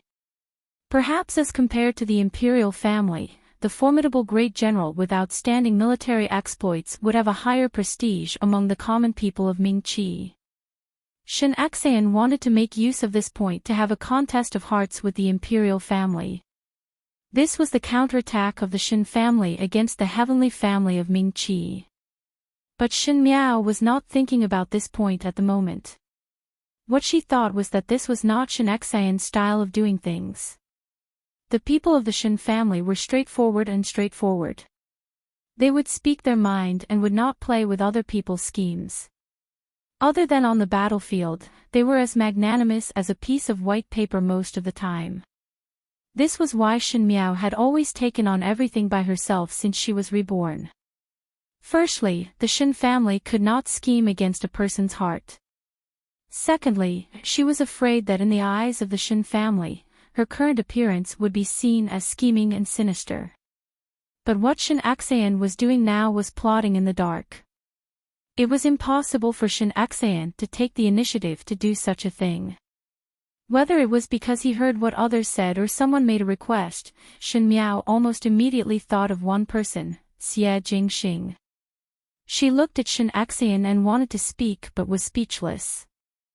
Shen Xian seemed to have seen the entanglement in her heart and smiled as he patted her head.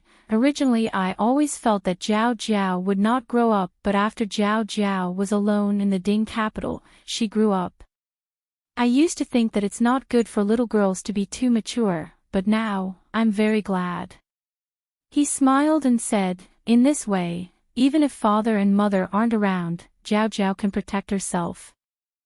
Shen Miao said, Father, if the Shen family cannot protect themselves, write a letter to the great Liang. I am the daughter of the Shen family and I will think of a way. This is what men do. You're a girl, do you really think of yourself as a man?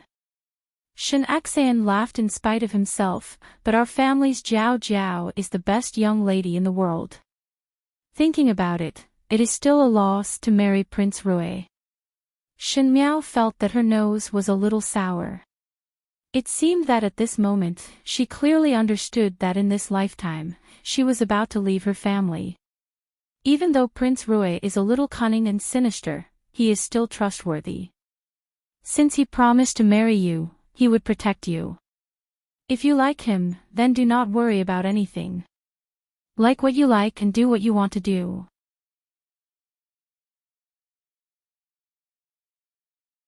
Chapter 857. I know. Shen Miao softly said. Shen Xian looked at Shen Miao and after looking for a while, he then smiled, after a few more years. After a few more years, father promises you that one will definitely come and look for you. Shen Miao gently smiled, I will wait for father. Ever since that day when Shen Xian and Shen Miao had a long private talk in the study, Shen Xian and Shen Miao's relationship seemed to be closer as Shen Miao often watched Shen Xian practice martial arts in the courtyard. This made Shen Qiu very jealous as he said, recently younger sister is sticking to father and does not even care about me. Shen Miao however felt that there was a tacit secret between her and Shen Axayan.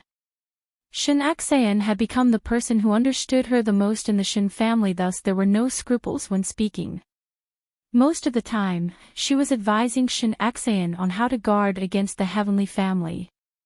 She had stayed in the palace for so long in her previous life and had some understanding of the imperial family of Ming-Chi. When it was said to Shen Axayan was very surprised, as he did not know where did Shen Miao got to know all these.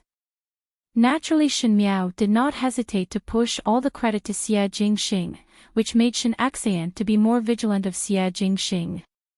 With such scheming skills, one must not underestimate him and one must be more vigilant, lest one be sold off by others. Speaking of Xie Jingxing, Shen Miao also asked if Xie Jingxing had said anything to Shen Axayan. Xie Jingxing did not admit nor deny it. Seeing his attitude, Shen Miao had an idea in her heart. Speaking of what would happen to the Shen family in Ming-Chi, Xie Jingxing said that with his support in Ming-Chi's Ding capital, nothing would happen to the Shen family. With these words of his, Shen Miao was relieved. In a blink of an eye, it was the night before the wedding. On the second day, Shen Miao would be getting married from the Shen family and bring the bridal sedan to stroll around the entire Ding capital. After the bustling ceremony, she would leave the Ding capital's city gates and majestically leave Ming-Chi and head towards the Great Liang. The things that should be brought were brought and the people that should be brought were also brought. Even Shen Miao did not forget about Pei Lang. With Pei Lang's identity, it was very dangerous for him to stay in the Ding capital, and Fu Xiu-yi would definitely dig 3 feet into the ground to find him, thus it was better to let Pei Lang mix into the wedding procession and head to the Great Liang together. Previously Shen Miao thought that even if it was because of Lu Ying, Pei Lang would not easily agree to go to the Great Liang and would have to persuade him. But she only mentioned it in the letter and Pei Lang very readily replied to her saying that he agreed to go to the Great Liang. This made Shen Miao somewhat puzzled, as she thought if it was Xie Jingxing who threatened Pei Lang, but she felt that Xie Jingxing would not do such a thing. If Pei Lang stayed in Ming-Chi or the Great Liang, Xie Jingxing would not care whether he was alive or dead. Shen Miao was getting married tomorrow, and other than the sleepless night in the Shen residence, naturally there were others who did not have the heart to sleep. The princess mansion was one of them. Princess Rong Axayan paced back and forth in the room. She had dismissed all the servants as she was afraid that her abnormal actions would arouse suspicions.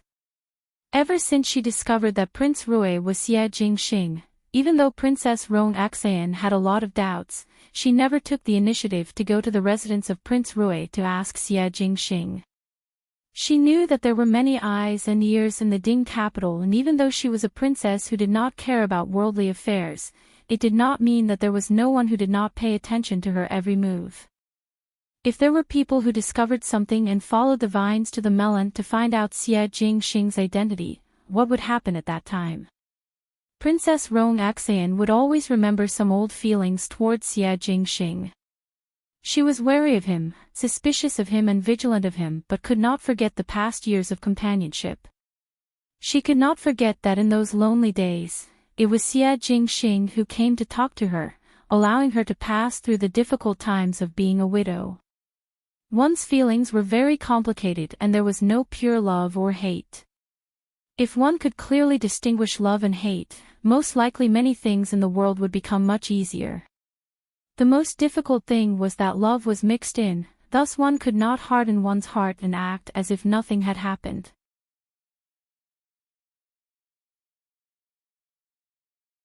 Chapter 858. Tomorrow Shen Miao would be getting married and tomorrow Xie Jingxing would be leaving Ming-Chi's Ding capital.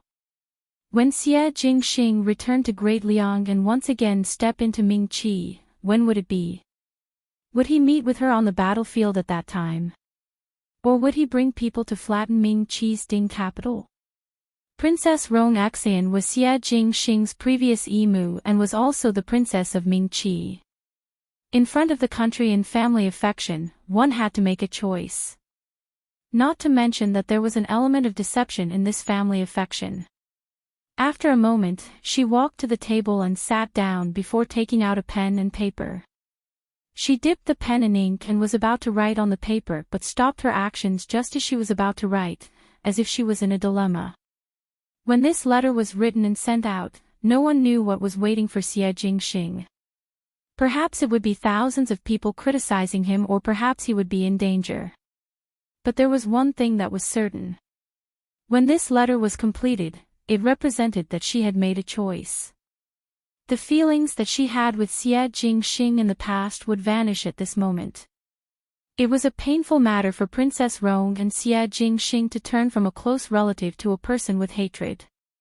Princess Rong dared not think of this ending, but she had no choice. She really did not expect that she, who almost followed Xie Jingxing's death news, would now personally push Xie Jingxing onto the road of death. She clenched her teeth and finally picked up the pen to write. In the residence of the Count of Pingnan, Su Yu and Su Furen looked at Su Mingfeng's tightly shut study door and looked at each other in dismay. Su Mingfeng had lived for more than 20 years, and this was the first time he longed for a young lady in his heart. Unfortunately, this marriage was not fated. Previously, with the Crown Prince's coercion, it was not easy for the Su family to take the risk and not hesitate to go against the Crown Prince to let Su Mingfeng marry Shen Miao first. Who knew that after the Crown Prince's matter was over, Prince Rui appeared out of nowhere. Shen Xian was a person who doted on his daughter, but at the end he had no choice but to comply with the imperial edict to let his own daughter marry far away to the Great Liang, not to mention that their status was not as high as the Count of Pingnan in the general residence. Su Furen sighed. The current plan is to wait for a long time for Mingfeng to understand and forget about the young lady of the Shen family. It is easier said than done. Su Yu shook his head. Mingfeng's temperament is like me and is sentimental. To change one's affections and forget about the Shen family's young lady, I'm afraid it's not that simple. He looked at Su Furen. It is useless for us to stand here. It is better to return first and let Mingfeng think about it. Madame Su glared at Su Yu. Love is not a piece of flesh that fell from your body. Don't you know how to feel for it? This is my son. Seeing him sad is more painful than cutting my flesh. Then why didn't you go in and persuade him? He wouldn't listen even if you did. Isn't it the same? Su Yu felt wronged. But one saw Su Minglang carrying a thick stack of calligraphy as he passed by. As Su Minglang grew older, he finally put away his childhood liveliness and gradually became the second Su Mingfeng. But as compared to the gentle and polite Su Mingfeng, Su Minglang was more arrogant. Now when facing his own parents, he had to put on the airs of a little adult. Su Yu had secretly complained a few times that Su Minglang was not cute anymore. Su Yu called out, "Minglang." Su Minglang stopped his footsteps and walked towards both of them and called out, "Father and mother. Your eldest brother suffered a blow today and is not in a good mood. Father has an important task for you. Go to your eldest brother's study and talk to him for a while to persuade him." Even though Su Minglang's temperament had changed, he was still as close to Su Mingfeng as in the past. Thinking about it, Su Minglang's enlightenment was late and he was as round as a meatball when he was young. If he was not ridiculed by his little friends, he would be scolded by Su Yu, and it was always Su Mingfeng who would protect him and plead for Su Minglang in front of Su Yu. Su Minglang did not forget the person who dug the well when he drank water, and when he grew up, he remembered his eldest brother's good treatment to him when he was young.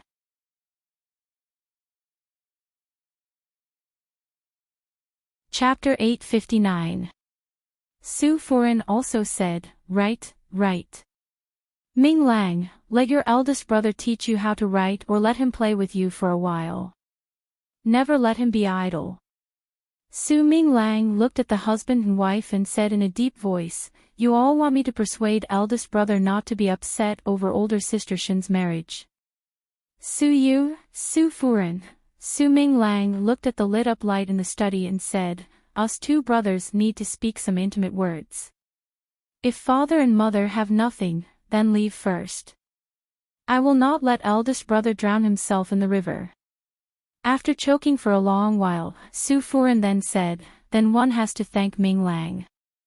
Su Ming Lang walked towards Su Ming Feng's study and pushed the door open with difficulty.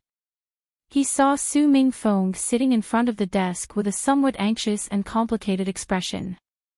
These days he always had this expression. Su Ming Lang climbed onto a chair that was very close to Su Ming Feng and sat upright before looking at Su Ming Feng. Eldest brother, if you like then go and fight for Su Ming Feng, ? A real man dares to take responsibility for his actions. Su Ming Lang encouraged him with a solemn face, as a brother, I will definitely support you. Since you like the young lady of the Shen family, then go and snatch her over. Anyway, as compared to that one do not know, eldest brother is much better. Only then did he understand what Su Ming Lang was talking about. Su Ming Feng laughed and shook his head. What does it have to do with me who she marries? Then why are you upset? Su Ming Lang asked puzzledly. You do not like older sister Shin. Do not listen to mother's nonsense. When did I ever like her? But you still sent people to secretly investigate older sister Shin. Su Ming Lang accused. If this is not liking, then what is it? Su Ming Feng shook his head. I did not do it because I like her, but because. His tone suddenly paused and a complicated expression appeared on his face. Su Ming Lang looked at him. Eldest brother, you are really strange now. Second younger brother. Su Ming Feng suddenly asked, do you still remember Xie Jingxing of the residence of the Marquis of Linen? Older brother Xie. Su Ming Lang said, of course I remember. Is that not eldest brother's best friend? In the beginning eldest brother said that older brother Xie had gone to a faraway place and would never return, and told me not to mention older brother Xie in the future. Eldest brother, has Xie older brother returned to Ding capital? Su Ming Feng shook his head, no. He asked, do you also feel that he is my best friend? Of course. Su Ming Lang said, although brother Xie is very fierce, has a bad mouth, and always bullies me, he treats my family very well. Did eldest brother not say before that eldest brother is the youngest in the residence of the Marquis of Linen, and Xie older brother is eldest brother's eldest brother? Su Ming Feng was silent. Su Ming Lang looked at him curiously. Did eldest brother quarrel with older brother Xie? Su Ming Feng stood up. Nothing. I will go out for a trip. Ming Lang, you stay here and do not go anywhere. The night of the Ding capital had covered everything. In the princess residence and the Nan Bo residence, the undercurrent was like a surging reef, brewing a storm that was enough to destroy everything on the calm water surface. In the residence of Prince Ding, Fu Xiu-yi sat on the high seat. He looked a little haggard, which made his handsome appearance seem a lot less attractive. Some time ago, the dungeon of the residence of Prince Ding was burnt to the ground, and Fu Xiu-yi almost smashed everything that could be smashed in the entire bedroom. There was no way to vent his raging anger, and the news that followed made him even more furious. There was no corpse of Pei Lang in the dungeon. Chapter 860. The 8th day of the first month of the lunar calendar was a rare auspicious day.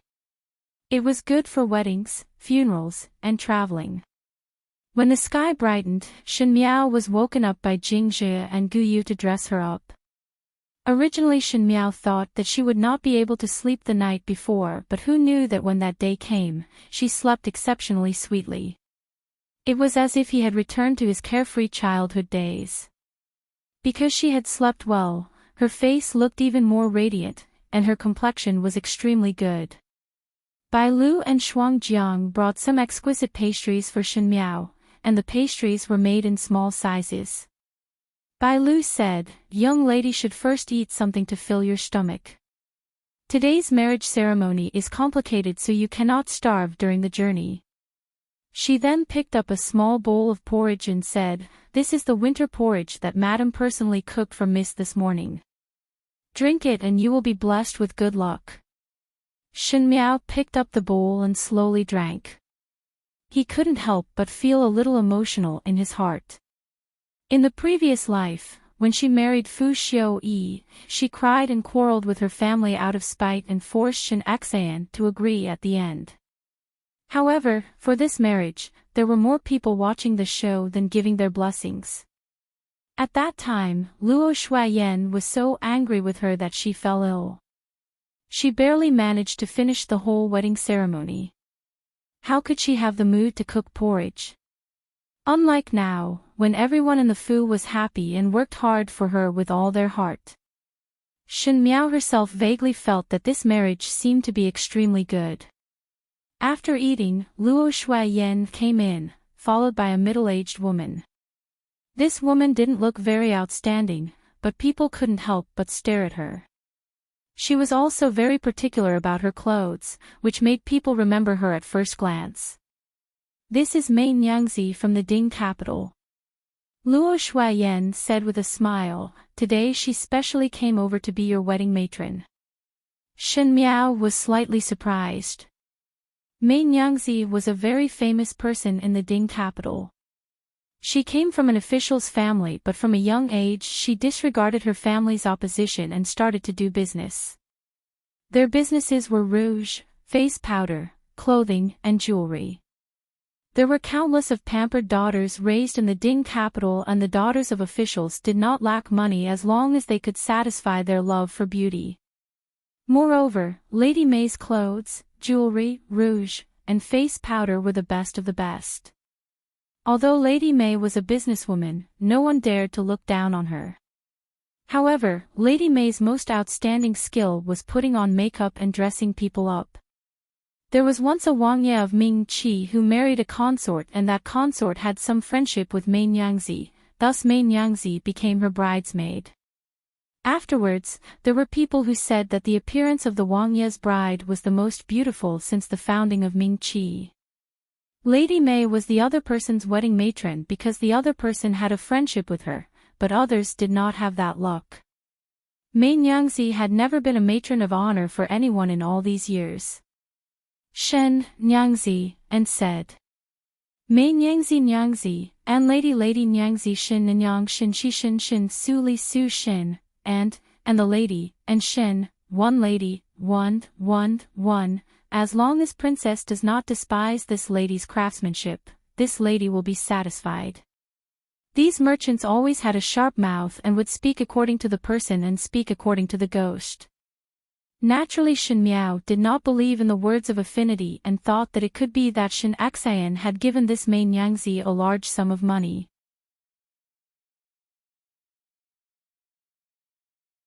Chapter 861. Mei Nyangzi was grooming Shen Miao as she said with a smile, "This servant have seen a number of young ladies in these years." Officials' young ladies also asked this servant to buy jewelry and cosmetics.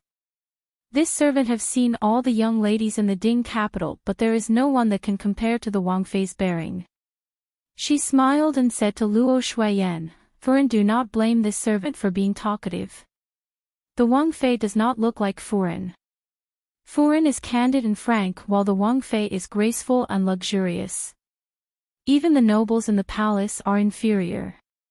Hearing others praising her daughter, Luo Shuayan was naturally happy, but since the palace was being talked about, Luo Shuayan was modest. How can it be that good? It is just that Zhao Jiao is calm and has improved a lot compared to her father. Words cannot be said like that. Mei Nyangzi traced Shen Miao's brows and said, "Even though some people have noble status, they do not have that weight in their bones. They only put on airs, and once their clothes are taken off and their jewelry thrown away, they are no different from common people. But some people are different. Even if they have plain clothes and hairpins, they do not have anything and just sit there, they are still high up. I see that the Wang Fei is the latter." She smiled. "Looks like it is a life of great wealth and nobility." But today Furin can rest assured that there will definitely not be plain clothes and hairpins. Such a good wedding dress and such good jewelry. If I, Mei Nyingzi, do not do the makeup for the Wang Fei, it would be smashing my own reputation.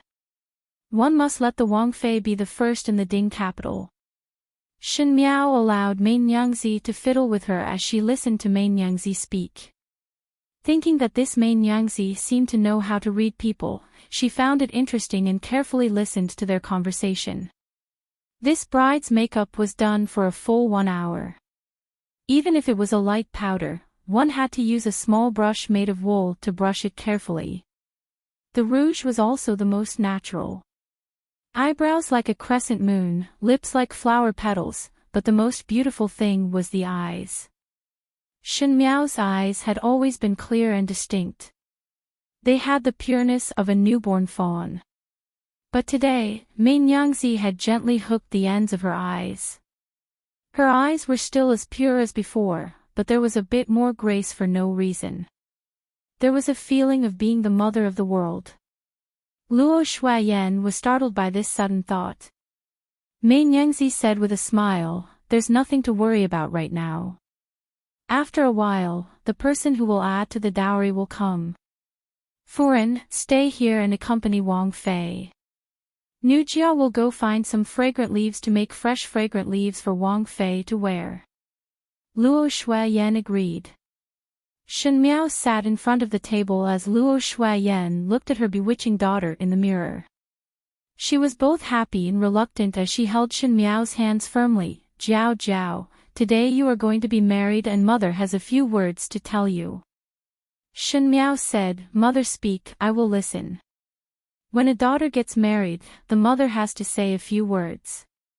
But when I married your father, your maternal grandmother had already passed away. I only had brothers and no sisters. My sisters-in-law were all young, so no one told me these things. Luo Shuayan sighed. That's why I figured out these words myself. I don't know if they're correct, but I'll tell you anyway. The way to get along with a husband and wife is to be honest. Your father and I have been together for so many years and we never had any secrets with each other. If one discovers that the other has a secret, one must not be anxious to question. One must wait a while and be more patient. He will tell you. Luo Shuayan lovingly patted Shen Miao's hands. "Mother knows that you have a steady temperament. This is a good thing as it is not easy to be affected by external things. But for matters of feelings, it is not something that can be solved with patience. If you like him, you will care about his every move and will involuntarily follow your heart and not be so steady. Be more frank and direct. Do not feel shy and do not be afraid. That is your husband and the person that you will spend your life with." Luo Shuayan paused before saying, "Jing Xing promised me that after having you, he would not have other concubines. To be honest, I do not trust him. As an imperial family, how can there only be one female in the inner courtyard? It is just that now that things have come to this, one can only take one step at a time."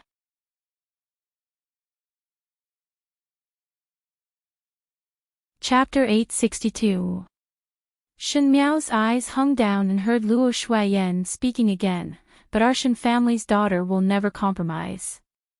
If your husband has another woman in his backyard, you can be jealous, you can make a big fuss with him, saying that a virtuous woman is magnanimous. It's all bullshit, it's just an unfair trade that people use to restrict women.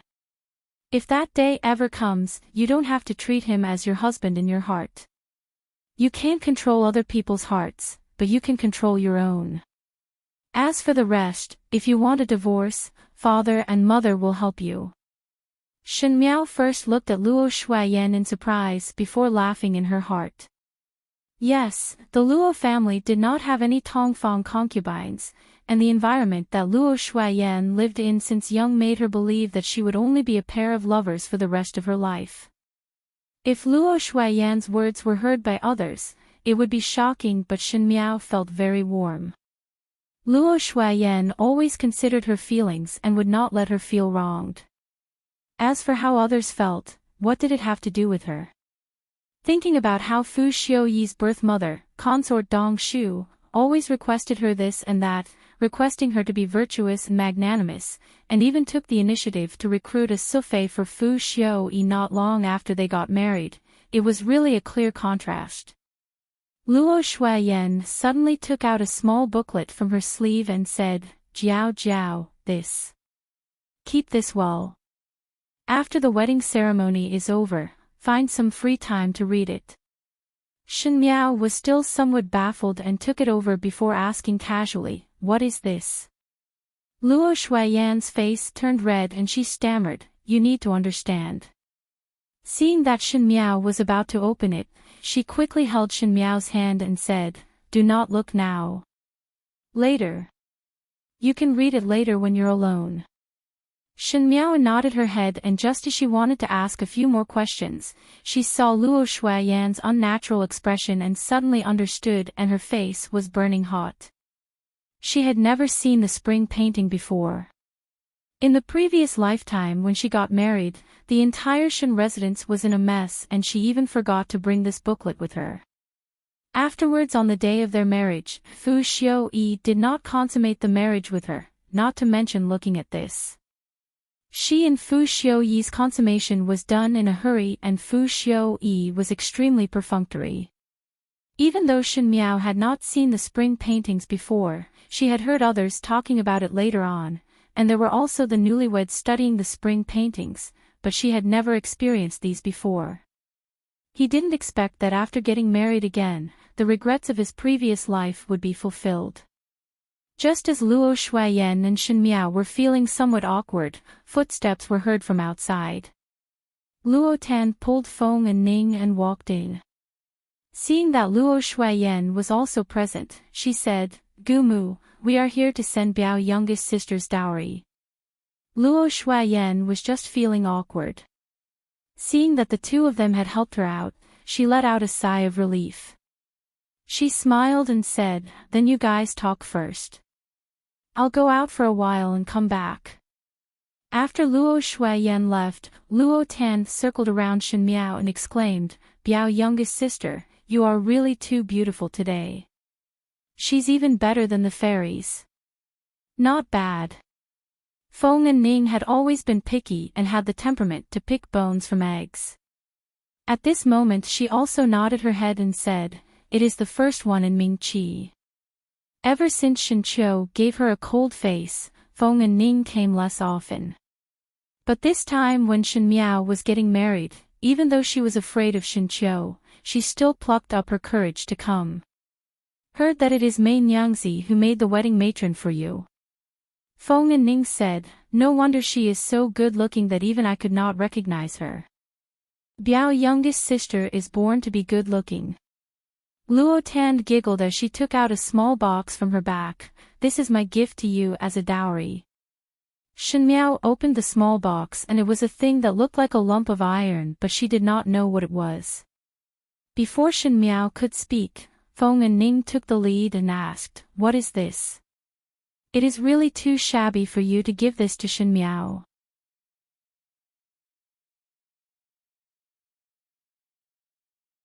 Chapter 863.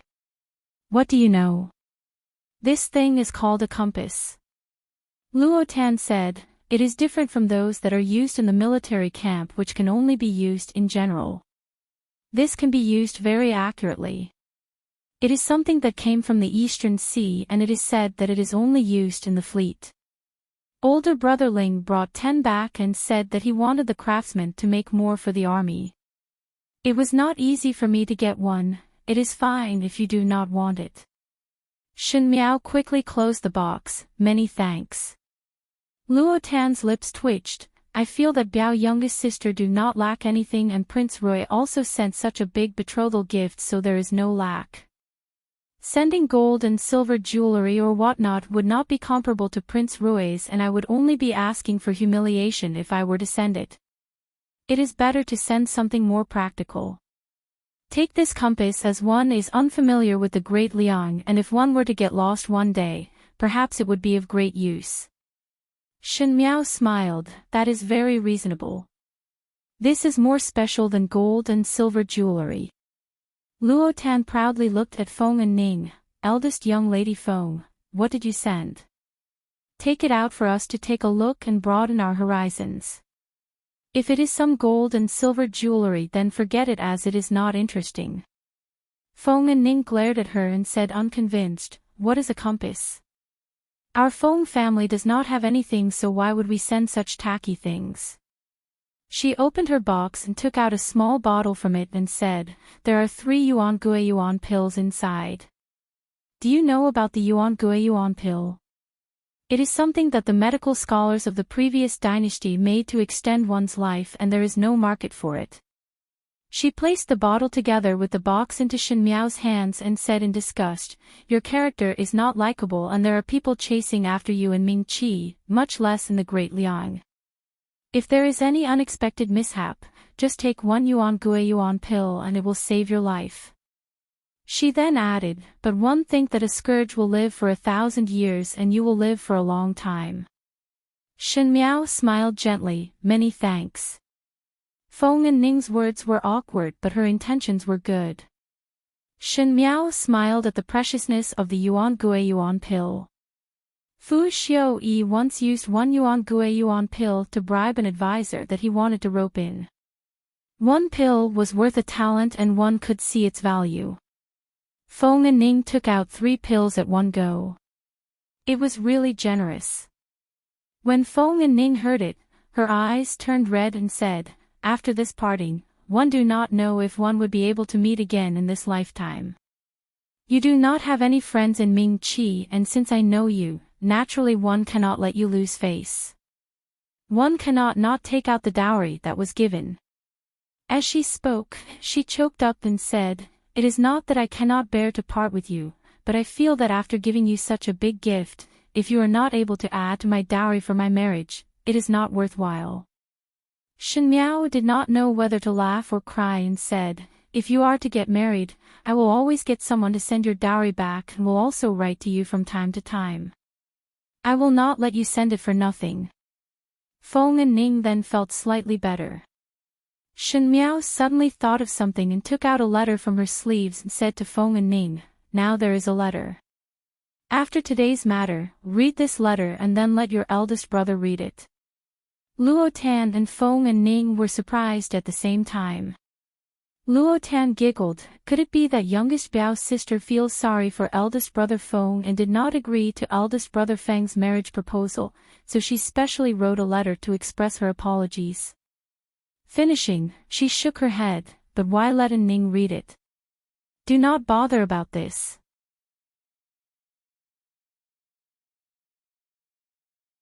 Chapter 864. As for Shen Qiu, since Shen Miao was not in Ming Qi, he could only trouble his eldest brother to help take care of the Feng family. When Feng and Ning heard it, her face turned red and she mumbled, so fierce.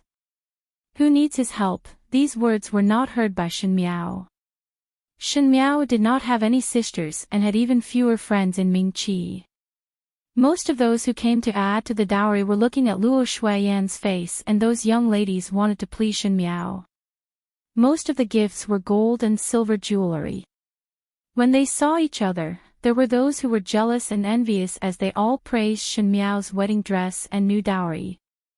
Not long after these females who came to add to the dowry finished speaking, the auspicious hour arrived and the procession of carriages and horses that came to escort the bride had already arrived at the entrance of the Shen mansion. Luo Shuiyan and Mei Nyangzi came in and Mei Nyangzi covered Shen Miao's head with the veil. Shen Miao's left and right hands were supported by the both of them as she slowly walked out. The entrance of the Shen mansion was exceptionally lively today. The Ding capital streets were empty just to see the Shen family's daughter getting married. The entrance of the Shen mansion was surrounded by 3 layers of people. The commoners were discussing. Today the extravagance of the 5th young lady of the Shen family's marriage is very big. Look at the carriages and horses outside, it is not something that an ordinary person can use. You see that the sachets that were given as gifts are all silver pieces and not copper coins. One would know that this marriage gift is not ordinary. Another person interrupted, how can the extravagance not be big? Not to mention that the Shen family is already very well off, one do not even look at who fifth young lady is marrying. That is a prince of the Great Liang. One heard that the Great Liang's land is rich and fertile. Initially one did not believe it, but now one have no choice but to believe it. A prince of the Great Liang marrying a wife is even grander than our emperors. Isn't this slapping His Majesty's face? Show. These words cannot be spoken carelessly. It is enough to know it in one's heart. The middle-aged female said, one heard that the Great Liang's Prince Rui sent a total of 99 sets of betrothal gifts. One do not know if it is real or fake. Quickly look. It is here. In Ming Qi's wedding ceremony, there was a need to send betrothal gifts. On the day of the marriage, there would be people who would carry the betrothal gifts to the bride's maiden home for everyone to see and also for the surrounding people to see clearly. Thus, the more generous the betrothal gifts were, the more face the bride and groom would feel. They thought that by giving so many betrothal gifts in front of the people of the world, the bride would feel proud, the groom would also feel proud, and everyone would be happy. Therefore, in order to save face, some people would purposely give an empty box as a betrothal gift on the day of the wedding. But today was not the case. That was because the betrothal gifts were all in boxes that were wide open, allowing people to see the contents clearly. Antiques, paintings, accessories, furniture, jewelry, clothes, silver. There was everything that one could think of, and the boxes were packed tightly, without a single drop of water. Almost everyone's eyes turned red.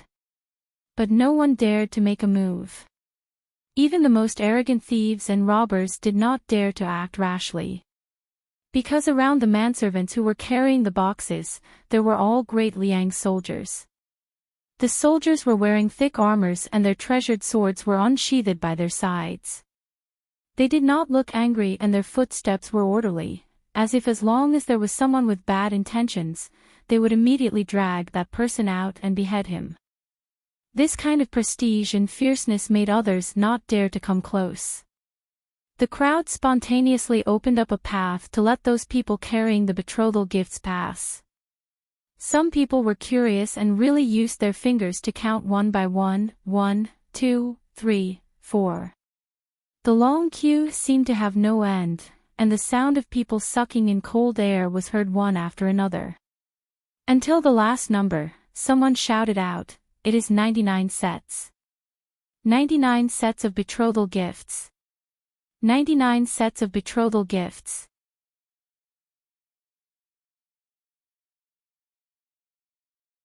Chapter 865. In the beginning, when the Crown Prince married the Crown Prince's imperial consort, there were only 58 sets and this was almost more than half. But Prince Rui was only a prince of the Great Liang, so if it was the Great Liang's emperor's wedding, how much extravagant would it be? But one need not care about the Great Liang's emperor. Now that Shen Miao was married, it was already more extravagant than the Ming Qi's emperor. The crowd could not help but burst into exclamations. One could imagine that after today, Shen Miao's grand marriage would become a grand scene that no one in Ming Qi would be able to surpass. There were also young females in the surrounding crowd, not to mention the daughters of officials that came to add to the dowry, all of their eyes turned red. Which woman didn't look forward to a grand marriage? Women were always somewhat vain. But who would have thought that the stupid Shen Miao of the Shen family, who could not be compared to her own Tang Jia, who was always ridiculed and laughed at, and was disdained by Prince Ding, would be able to marry such a good marriage? One had to know that in the beginning Fu Xiu-yi was indifferent to Shen Miao, but Shen Miao became braver and was treated as a joke by the entire Ding capital. So it was said that misfortune may be a blessing in disguise. Who could say what would happen in the future? Someone said, did not fifth Shen young lady adore His Highness Prince Ding? One fear that one is rejoicing in one's heart. One know that His Highness Prince Ding had always been simple, and if 5th Shin young lady married to His Highness Prince Ding, one fear that there would not even be 1% of this extravagance. These words were coincidentally heard by Fu Xiao-yi, who was in the crowd. A trace of anger surfaced on his face, but he quickly suppressed it. His simplicity was done for the world to see, but it was for a good reputation. If he was to hear others say this in the past, Fu Xiao-yi would only be happy, because it meant that he had succeeded. But today at this place, at this time, Fu Xiao-yi was said to be simple, which made Fu Xiao-yi angry. It seemed to be saying that he was far inferior to Prince Rui. The guards that were sent out to investigate yesterday had not returned yet. Fu Xiao-yi knew that the matter had most likely failed. He sent people to search for the whereabouts of his subordinates, but at the same time he had no choice but to participate in Shen Miao's marriage. He also wanted to see how arrogant this great Liang's Prince Rui could be. Unexpectedly, Prince Rui really dared to do so. To actually use such a big extravagance as a comparison, it made the imperial family of Ming-Chi more stingy. If this was not a clear slap to the imperial family's face, what was the most hateful thing was that this could not be said, as Prince Rui was not a person of Ming-Chi and the rules of Ming-Chi could not control him. He then looked at the entrance of the Shen mansion where Shen Miao was being supported by Luo Shuaiyan and Mei Nyangzi as they walked out. Shen Miao was standing on the brazier and carefully lifted her feet to avoid burning her skirt. Her movements were careful and slow, as if she was taking this matter very seriously. The surrounding people were amazed at how bright and resplendent Shen Miao's wedding dress was, but Fu Xiao-yi felt an indescribable feeling in his heart. He suddenly felt that this scene was extremely glaring. But why? Toward Shen Miao, Fu Xiao-yi had a strange feeling in his heart. Initially, when Shen Miao chased after him, he hated stupid people and wanted to use the Shen family's military power to make use of her. Afterwards, one day, Shen Miao stopped chasing him and Fu Xiao-yi found out that he did not understand Shen Miao at all. Not only was Shen Miao not stupid, she was also very cunning. The Shen family was also very strange. It was obviously a chess piece that was held in one's hands, but one did not know when it started. It had escaped from his hands and even formed a faction on the other side of the Chu He-han boundary and confronted him. But that had nothing to do with feelings. Before Fu Xiao-yi's great undertaking was completed, he did not have any thoughts to delay the relationship between a man and a woman. But at this moment, Fu Xiao-yi actually had an impulse to kick over the brazier because he faintly felt that this scene was not right and seemed to be wrong somewhere. Just as he was unable to suppress this inexplicable thought in his mind, there was a sudden commotion in the crowd. He turned his head to look and saw that the crowd automatically separated to form a small path, and from the end of the path, there was a person in bright clothes riding a horse over. That person pulled the reins and his bright red robe was as hot as a raging fire as he quickly rode the horse over from afar. His clothes fluttered and his posture was elegant but passionate, almost burning one's eyes. Everyone was in an uproar. That person was just a step away from Shen Miao when he suddenly pulled the reins and the horse's hooves suddenly stopped, causing everyone to exclaim in surprise. The young man was sitting high up on the horse and his silver mask was slightly reddened by the bright red robe. He did not say anything and only leaned over slightly on the horse's back and reached out a hand towards the new bride. He lazily opened his mouth in an irresistible manner. "Come to marry you, Shen Jiao Jiao."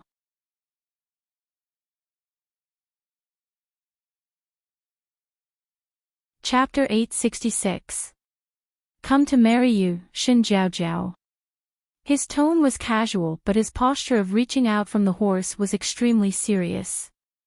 He was so unrestrained and arrogant, disregarding etiquette, but it made one feel that everything in the world had quietened down. Only this man's appearance was deeply engraved in one's heart, making one unforgettable. The surrounding people quietened down. Shen Miao's head was covered and she could not see anything. She could only hear the voice coming from the front. She instinctively raised her head, and in the next moment, she felt her hand being held up by someone and something was placed on her fingertips. The cool and soft touch made her somewhat at a loss. The surrounding people sucked in a mouthful of cold air. Every generation of the prince of the first rank would have their own thumb ring. The thumb ring was not just a decoration but more importantly a symbol of status. One could use this thumb ring to command his subordinates at will. Of course everyone would know the royal relatives and nobles wherever they went, so there was no need to use this thumb ring. But one had never seen a thumb ring that symbolized the status of a prince of the first rank being given to others. This was not just a thumb ring that was given out. This meant that Prince Rui had given Shen Miao the power to mobilize his subordinates at will. With Shen Miao having this thumb ring, when everyone looked at her, it was no different from looking at Prince Rui. This was surrendering one's power to others, but he was giving it to a female. One had seen those who dote on their wife, but one had never seen such doting. The surrounding young ladies were extremely envious and jealous. Even though this Prince Rui was wearing a mask, his charm was infinite. His status was noble and he was also generous. The only thing they could comfort themselves was that Prince Rui was so outstanding and naturally there would be many women around him. Shen Miao was also not a heavenly beauty and would definitely be quickly disliked by Prince Rui. Who knew that the groom would directly use facts to slap their faces? In this world, it was the first time they saw someone pampering his wife so much.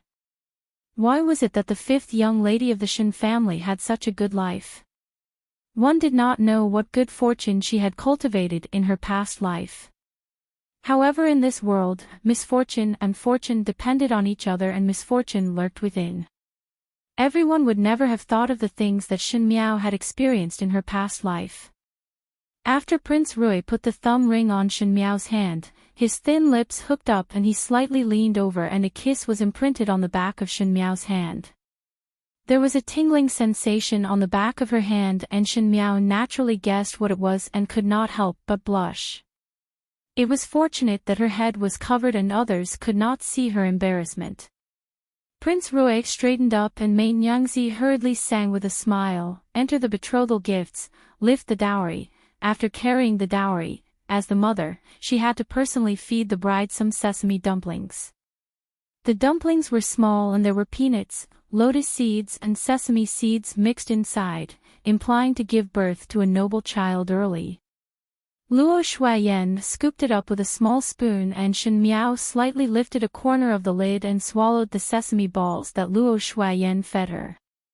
Luo Shuayan's eyes were a little moist. "Jiao Jiao, after you get married, don't let yourself down." Shen Miao's heart was also moved and said, "Mother, save it." Shen Xian turned her back and quietly wiped the tears from the corner of her eyes. He was a grown man and also a general who had led countless of soldiers, so it was not proper for him to cry in front of others. However, his heart was very sad. Toward Shen Miao, Shen Xian always felt that he owed her a lot. Especially after the conversation with Xie Jingxing that day, he then knew that he had always thought that they raised Shen Miao in a greenhouse, but did not know that there were more snakes, worms, rats and ants in the greenhouse.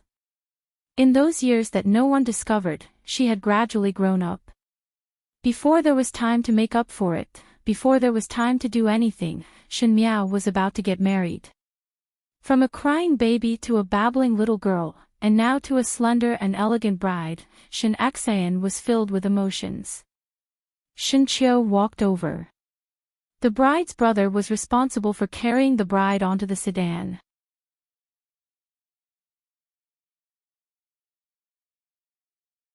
Chapter 867.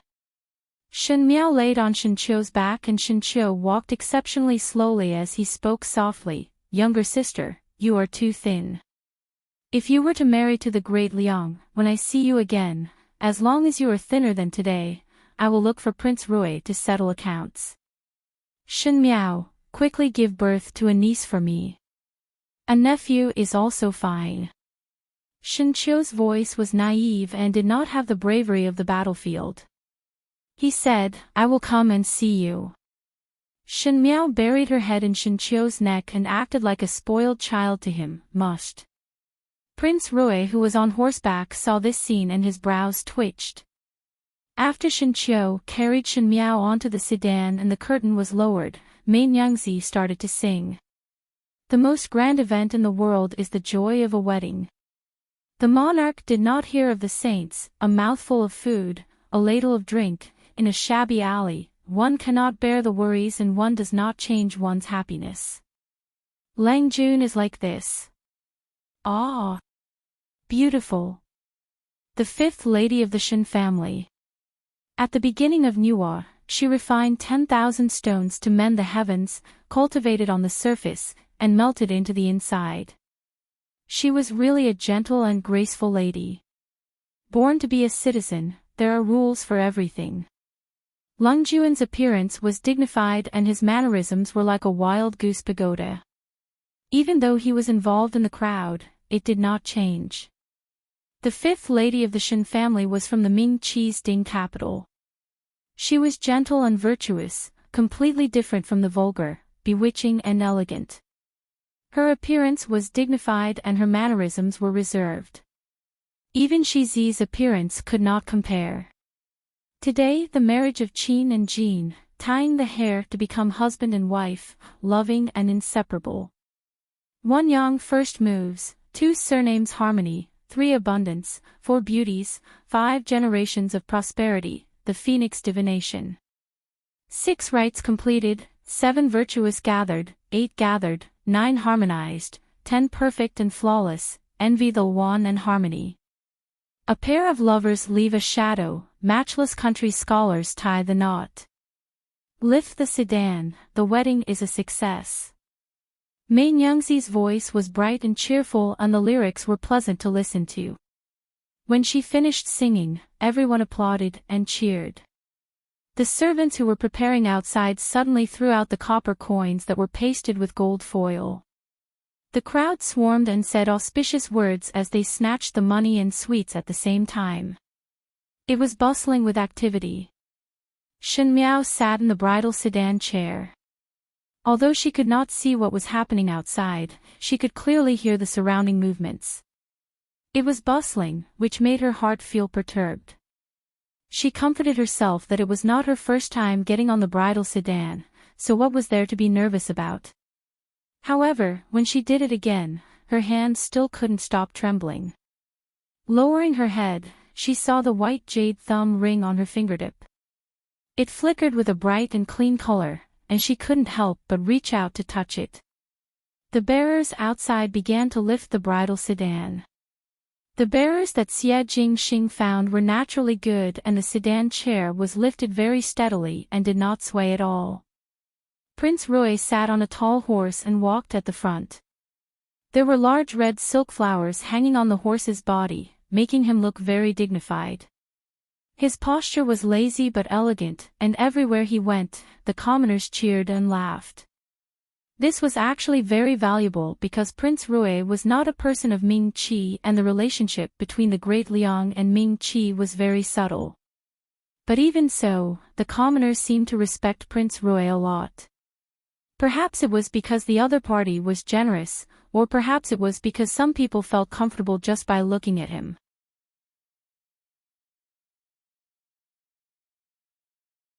Chapter 868. This kind of attitude was enough to show Shen Miao's position in Shen Xian and wife's heart.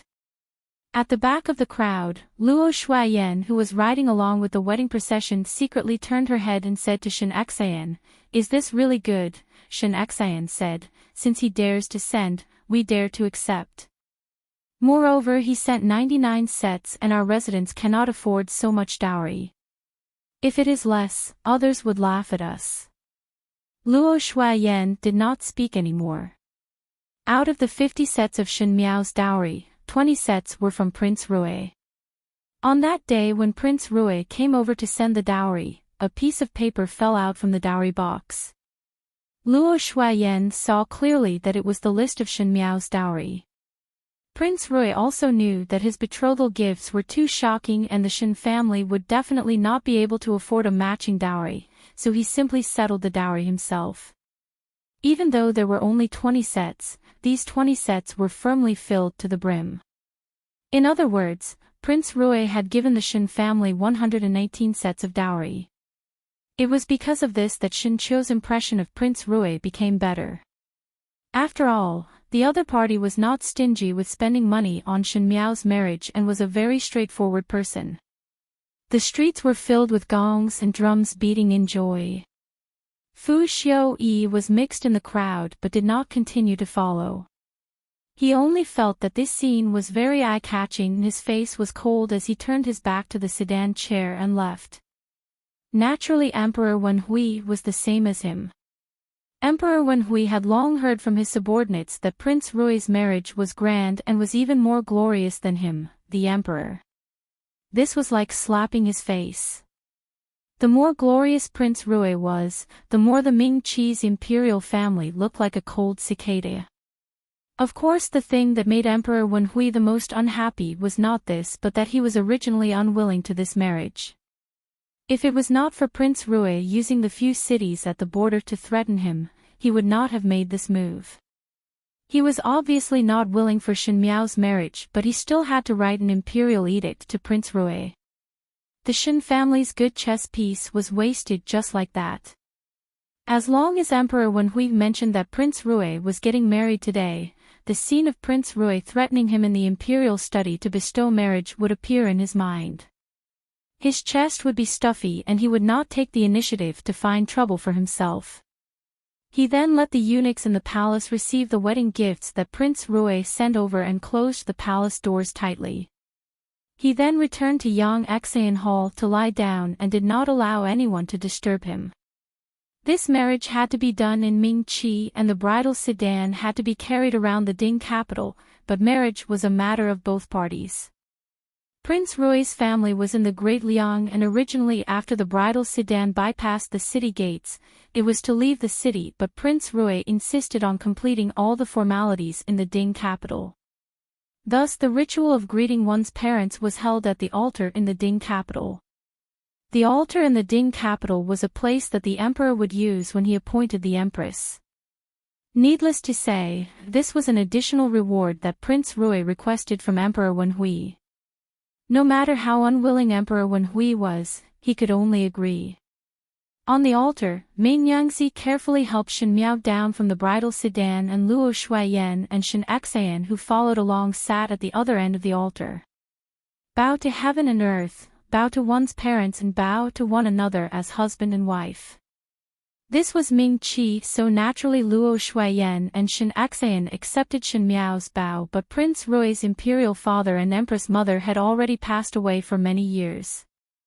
Both of them could only sprinkle wine on the ground as a form of worship. Finally the husband and wife bowed to one another and the ceremony was completed. Since the matter had reached this point, it was announced that from now onwards, Shin Miao was Prince Rui's consort. Marry a chicken and follow the chicken, marry a dog and follow the dog.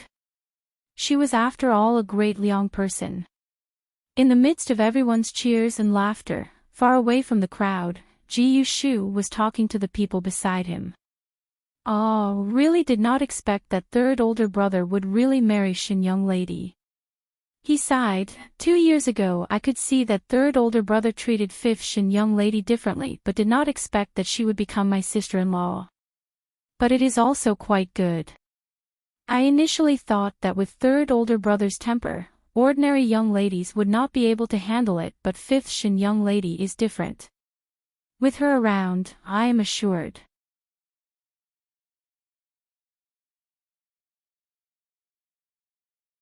Chapter 869. The person standing opposite him was also wearing the clothes of the servants of Prince Rui's residence. His face was sloppy and ordinary, but it was Pei Lang who had disguised himself.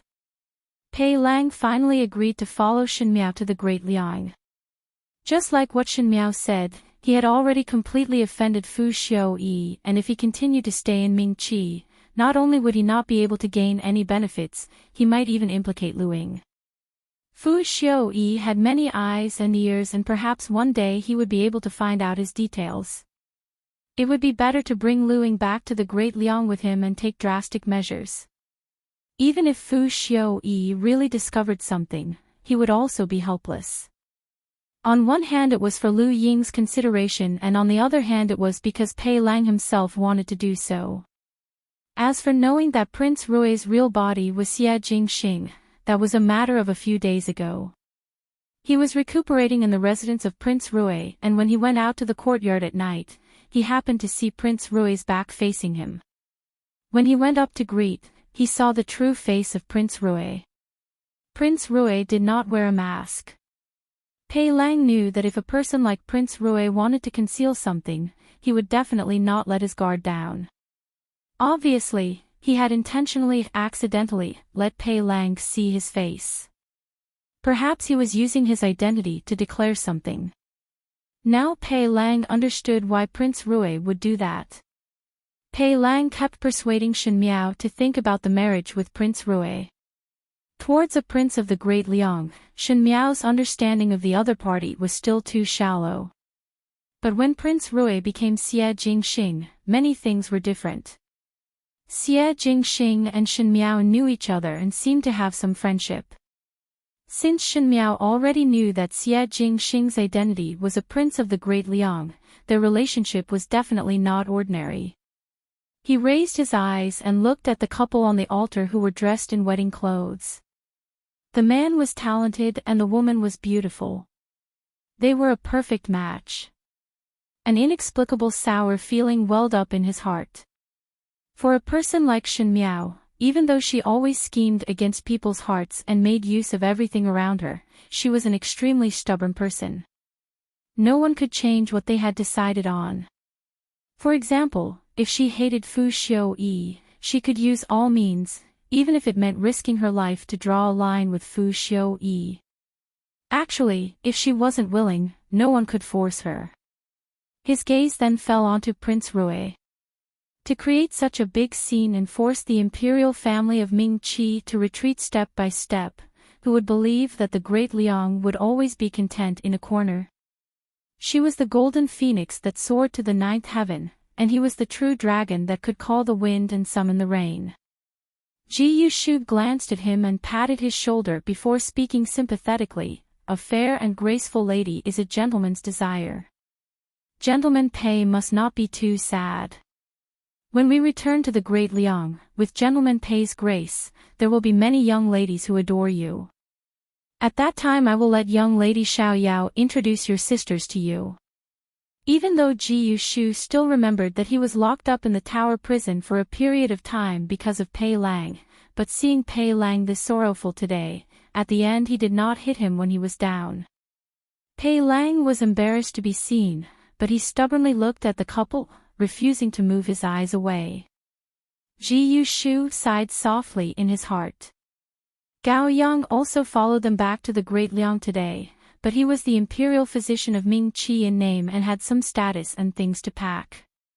If Emperor Wenhui knew that Gao Yang brought all the expensive medicinal herbs back to the Great Liang, one did not know what kind of wonderful expression he would have.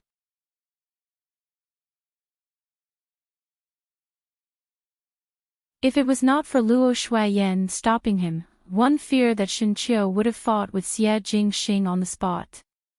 The time had arrived and Shen Miao spoke a few more words to Shen Xian and Luo Shuiyan. Now that she was about to leave the Ding capital, there were many matters in Ming Qi that she wanted to manage, thus she could only exhort a few words.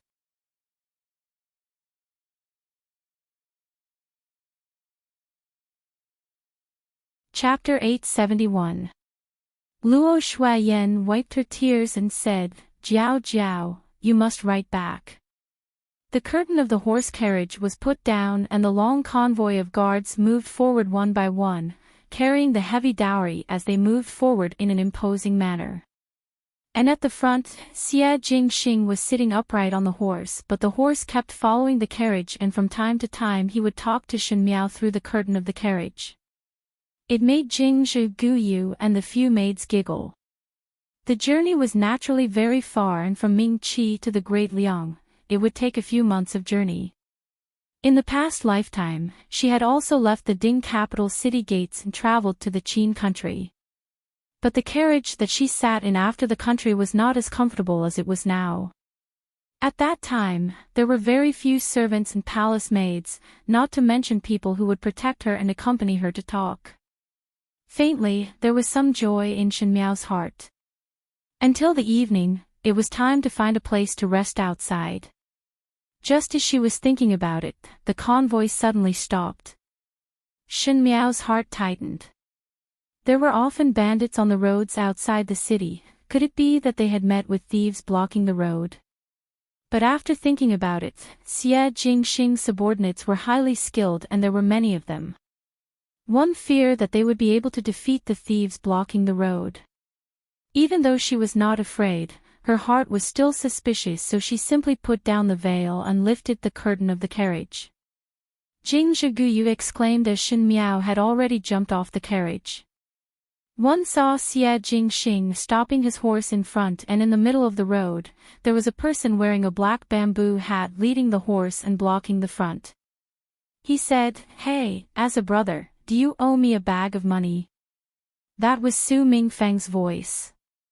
Most likely he was trying to deceive others, so he wore a cloak so that others could not see his face clearly.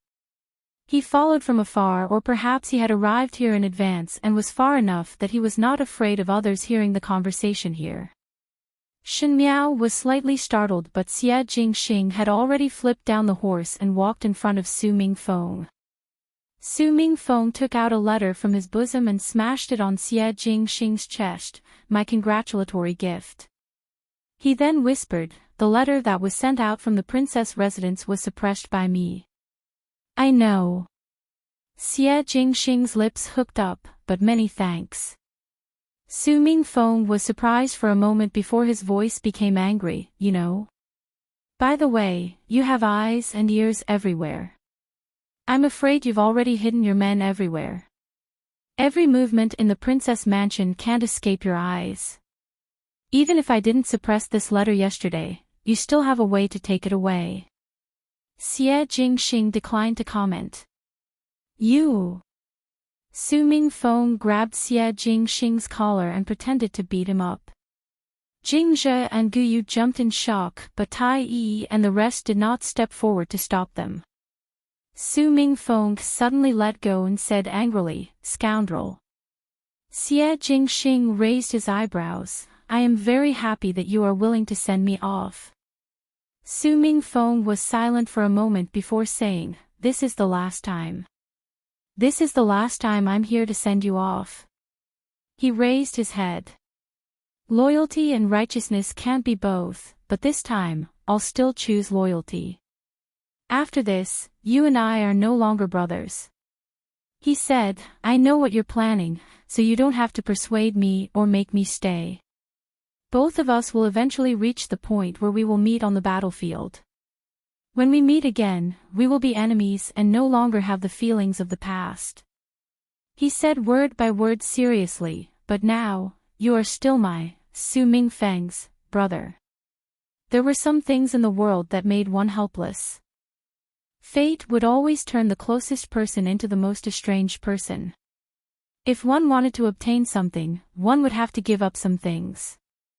Those that were retained would always be the most precious. Shen Miao seemed to be able to see through these two young men in front of her.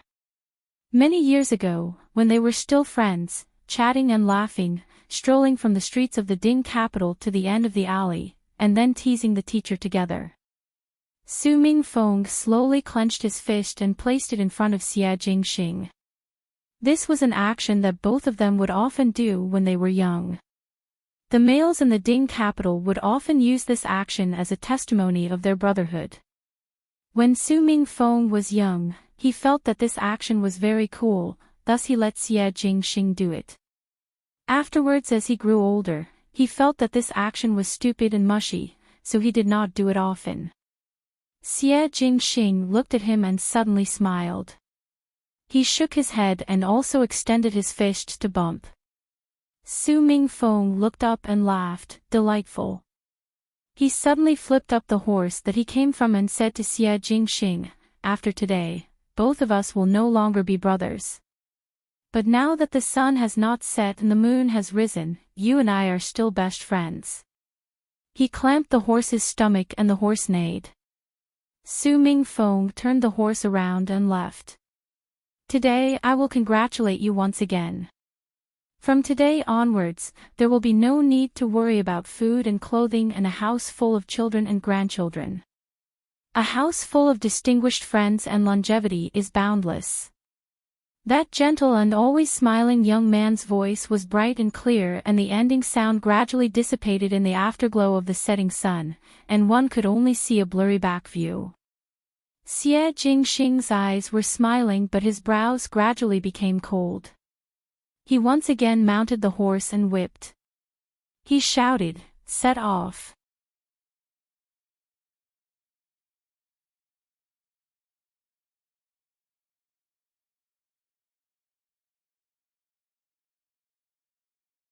Chapter 873. Fu Xiaoyi had always suspected that the person behind Pei Lang was from the Shen family, but after investigating, the Shen family's suspicions could be completely eliminated. If it was not the Shen family, then who could it be? "Your Highness, there is no news of Pei Lang in or out of the Ding capital. Could it be that Pei Lang had already left the city?" The advisor reminded Fu Xiaoyi. "Impossible." Fu Xiaoyi said, "I have people in the city's garrison and there are portraits of all the people who leave the city these days. It is impossible for Pei Lang to pass through unscathed." The advisor frowned and didn't know what to say. "However, there are people who don't need portraits." Fu Xiaoyi suddenly spoke. "On the day when Prince Rui married the imperial consort and left the city, no one stopped the guards of the residence of Prince Rui from leaving the city." The advisor's eyes lit up. Could it be that Pei Lang was mixed in with that group of Prince Rui's people and followed them out? Fu Xiaoyi sneered, "The residence of Prince Rui is heavily guarded, how can one sneak in? Moreover, Pei Lang and Prince Rui do not have any friendship, so how to mix?" He suddenly stopped. Friendship. At this time, Fu Xiaoyi suddenly remembered something. All along, he had seen Pei Lang as a member of the Shen family, and the person in charge of the Shen family was Shen Xan. However, he had neglected a point. Actually, from many things, the things that hindered his great cause, intentionally or unintentionally, were all related to Shen Miao. If the Shen family and Shen Miao were viewed separately, and Pei Lang was not loyal to Shen family but to Shen Miao, everything would make sense. Pei Lang was Shen Miao's person and Shen Miao was now Rui Wangfei. Before this, she seemed to have some unclear relationship with Prince Rui. On account of Shen Miao's feelings, Prince Rui might help to save Pei Lang once. Then Pei Lang and Prince Rui would be related. Fu Xiaoyi suddenly stood up. The more he thought about it, the more he felt that it was possible. In the entire Ding capital, the only person who had the ability to burn the dungeon of the residence of Prince Ding without anyone knowing and still be able to escape unscathed, and not even leave behind any traces, seemed to be this mysterious Prince Rui. Damn! Fu Xiaoyi slammed the table. He had always wanted to know what secret Prince Rui was hiding. But the night before Shen Miao's marriage, the spies that he sent out did not return, and it seemed that they were discovered and silenced. Otherwise, he would be able to know what Prince Rui's deeply hidden secret was. Just as he was feeling vexed, he saw a guard rushing in from outside. This person was Fu Xiaoyi's confidant. He quickly stepped forward and took out a letter from his bosom and said, "A letter was sent out from the princess' residence and was sent to the imperial palace. This subordinate has intercepted this letter and made a copy. Please take a look, Your Highness." Fu Xiaoyi's heart moved and quickly took the letter. On the matter of Prince Rui, Princess Rong Xan's performance was also very abnormal. Fu Xiaoyi had the intention to inquire about it, but ever since Prince Rui and Shen Miao left the capital, no matter if it was Princess Rong Axayan or the residents of Ping Nan Bo, they did not do anything special. Every day they still did what they should do, making him unable to start. Princess Rong Axayan had been a widow for many years and was not close to Emperor Wen Hui. It was rare for her to enter the palace all year round, not to mention taking the initiative to write a letter over. It was fortunate that Princess Rong Axayan had been away from the palace for so many years, thus Fu Xiaoyi was able to easily make a copy of her letter. Fu Xiaoyi took out the letter and could not wait to start reading. At first, his expression was only a little anxious, but as time went on, his expression changed. It was as if he was extremely shocked and angry, and with the extreme anger, his facial features were somewhat distorted. When the aides at the side saw him like this, they did not even dare to breathe loudly. After a moment, Fu Xiaoyi suddenly supported the table with one hand and fiercely overturned the teapot on the table.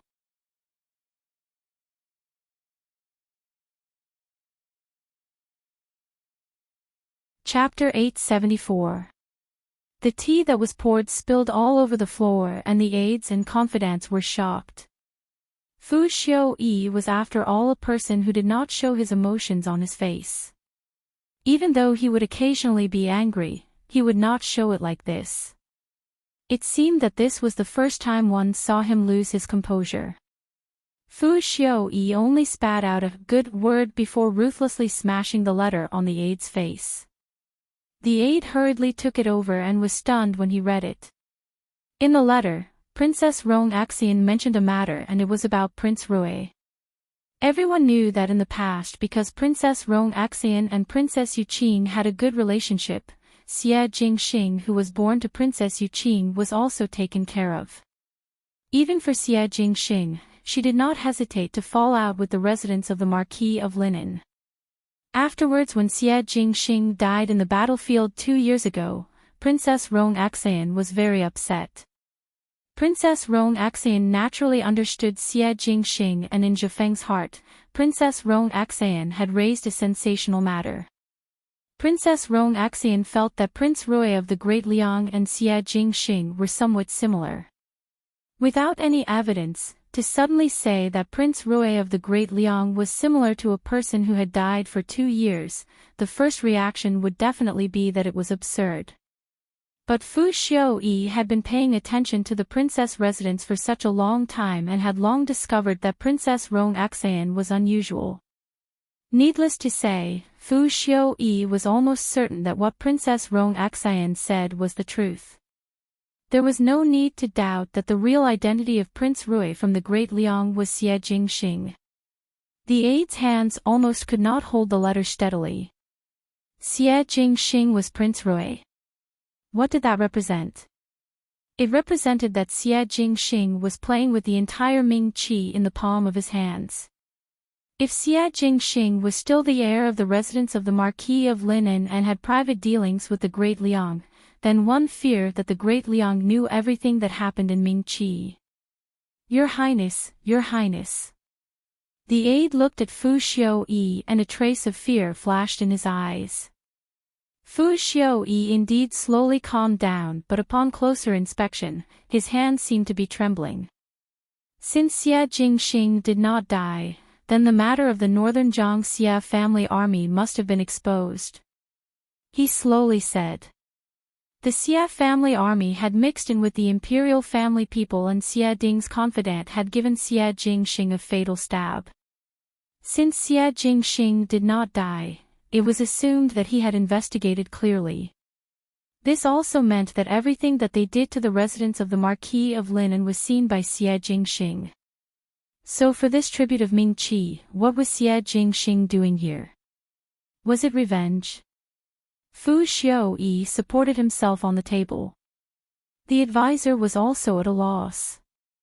After a pause, he said, since the princess has already sent this letter to the palace, His Majesty will take action once he knows. It's useless. Fu Xiaoyi interrupted his words. Xie Jingxing had already left the Ding capital for more than a month. Imperial father is afraid of the great Liang's influence and dare not go against him openly. If Xie Jingxing hadn't left, we could have used the people of the world to stir up a conflict. Unfortunately, it's too late now. The advisor also sighed and said, "Why didn't the princess take out this letter earlier? If I had acted earlier, I wouldn't be as helpless as I am now." Fu Xiaoyi glanced at him and seemed to be unhappy with the stupidity of his subordinate. The advisor was flustered by his stare and only heard Fu Xiaoyi saying, "Stupid." The princess must have thought of a way to inform Imperial father before, perhaps the wedding ceremony had already been done the night before. But at the end it was the same as my men and was stopped by Xie Jingxing.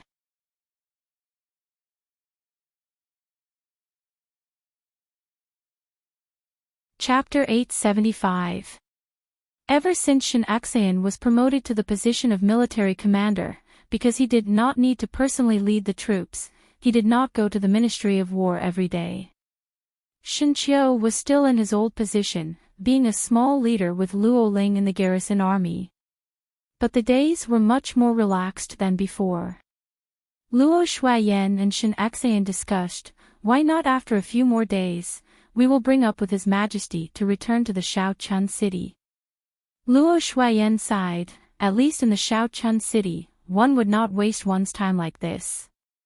Shen Axayan shook his head. "The emperor kept us in the Ding capital to guard against the Shen family's movements, and it is impossible to let us return to the Shaochun city.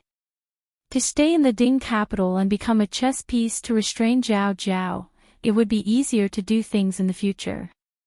Luo Shuaiyan vaguely felt that Shen Axayan's words were somewhat strange, and seemed to be hinting at something.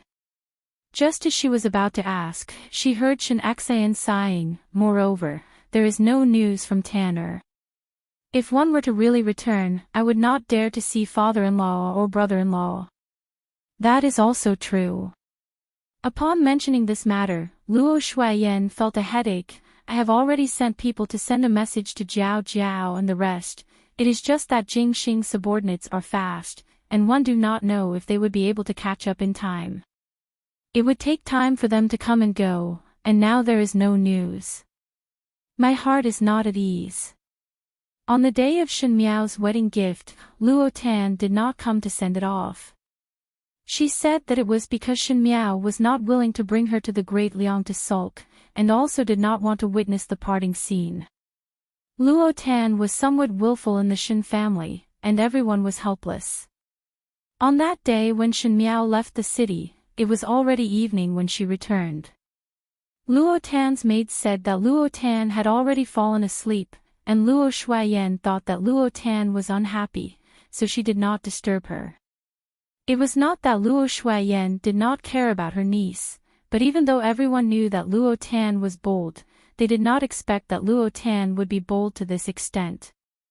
In the beginning, Luo Tan quietly followed Shen Axayan and the rest to the Ding capital. That was because they were all from the same family, and in any case, they were all in Mingqi.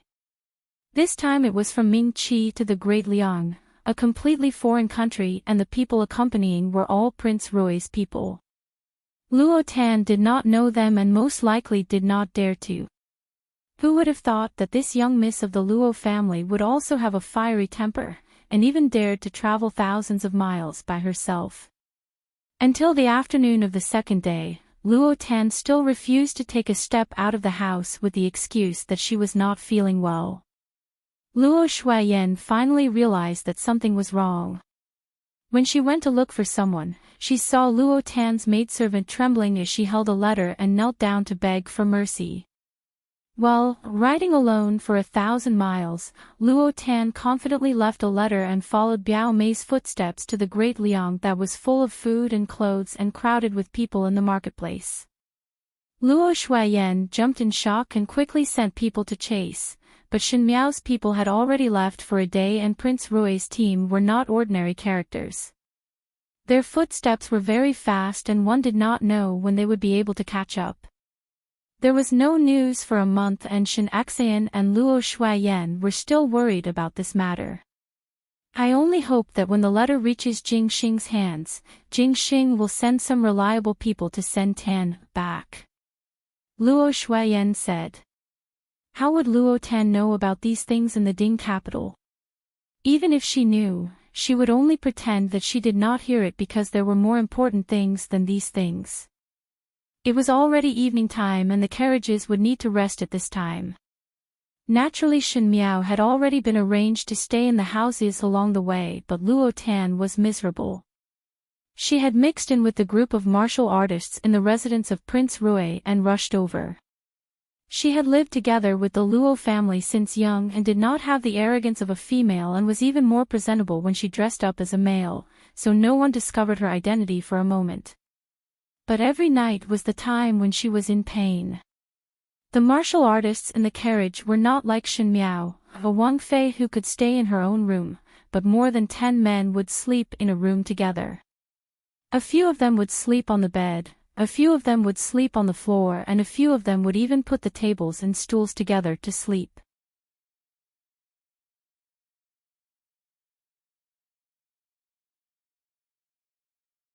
Chapter 876. Luo Tan was not squeamish. Whether it was a bed, a table, a stool, or a mattress on the floor, she could endure all of it. The only thing she could not endure was sleeping with a dozen strange men. At night, there were sounds of snoring, sleep-talking, and all kinds of strange smells. From time to time, a man would put his leg on her body. It was really more uncomfortable than killing Luo Tan. If Luo Liantai and Madame Ma knew about this, they would probably break her legs. And what scared Luo Tan the most was bathing. No matter how rough she usually was, it was impossible for her to not bathe for more than 10 days like these men. Moreover, she could not tolerate jumping into a lake to bathe with all the men every time they saw it. There were a few times when she was almost pushed down together with the others. Luo Tan was so scared that she almost screamed out loud. In the end, she had an idea and said that she had an ugly scar on her body. She didn't want to be seen in front of everyone. Although the martial artists thought that she was troublesome, they didn't force her anymore. There happened to be a hot spring behind the farmhouse, and the water in the spring looked very clear. The warriors had gone into the water in the evening, but she had not. At this time, the moon had risen, and no one saw it. Luo Tan hugged her clothes and sneaked out. She walked a long way in the dark to the lakeside. She looked around and saw that it was already late at night. Everyone was fast asleep. Even if someone woke up in the middle of the night to go to the toilet, they wouldn't come here. Luo Tan was relieved.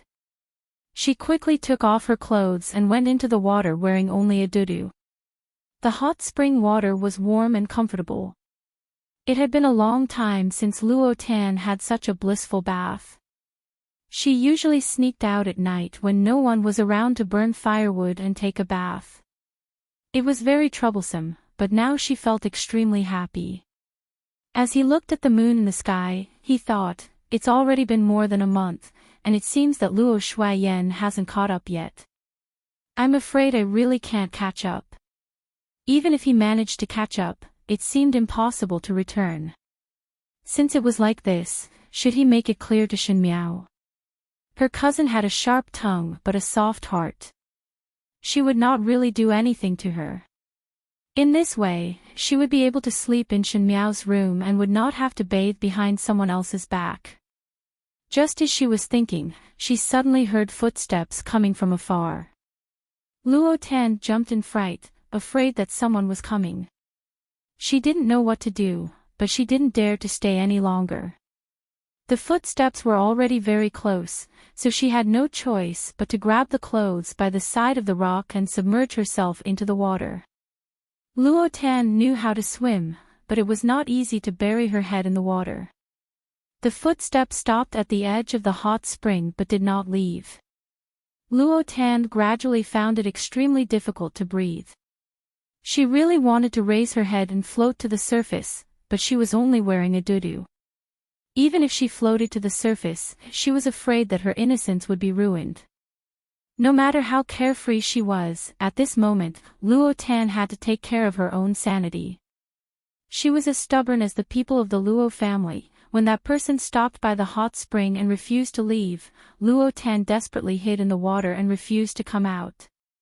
Just that along with the passing of time, Luo Tan's eyes were already a little blurry, her mind was also a little muddled, she even felt that she was going to be buried here, following which she felt sorrowful, thinking that in order to maintain her clarity, she actually had to sacrifice herself here. It was a pity that she had not been to Great Liang. Then, he heard someone speaking vaguely above him, "You're pretty good at swimming."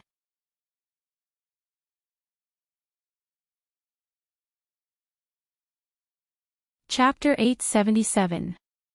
Luo Tan glared at that person, but when she saw the other person's appearance, she was suddenly startled and blankly said, "Dr. Gao." That young man who was squatting on the lake with a lantern in his hand and looking at her with a smile was none other than Gao Yang. In such a cold day, he still had the mood to gently wave the folding fan that never left his side. His lazy posture made one feel sullen. "Why are you here?" Luo Tan could not help but ask. Gao Yang smiled and did not speak. Luo Tan muttered in her heart. The other party was the imperial physician of Ming Qi, but now he appeared in a place so far away from the Ding capital. Could it be that he had gone out to such a remote place? She asked, "Dr. Gao, you even accept the business of such a remote patient? Is the amount of money given to you by the imperial court very little? You actually work so hard."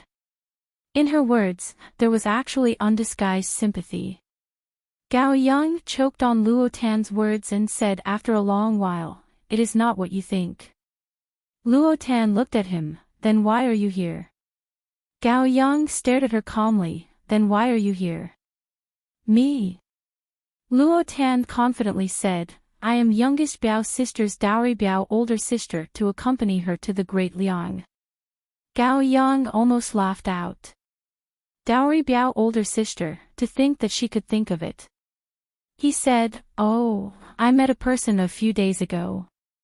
He seemed to have come out from the Shen mansion and was holding a letter to give to Consort Rue, but one did not know where Consort Rue was and asked me for directions." Luo Tan was surprised. "You let him go see my youngest Biao sister?" Gao Yang shrugged his shoulders, "No.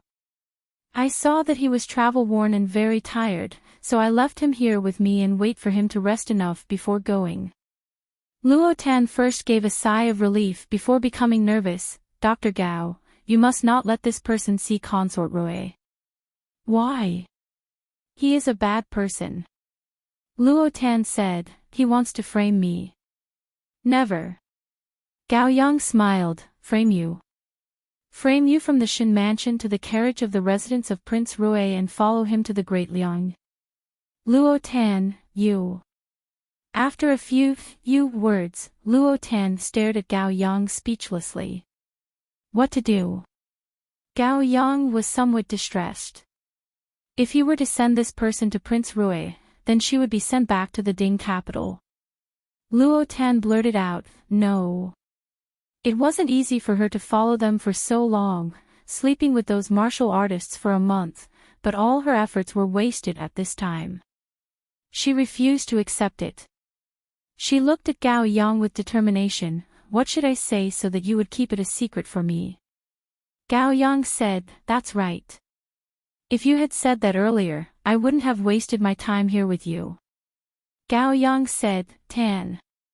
Why did she feel that Gao Yang had been waiting for her to say this? "What do you want me to do?" Luo Tan asked.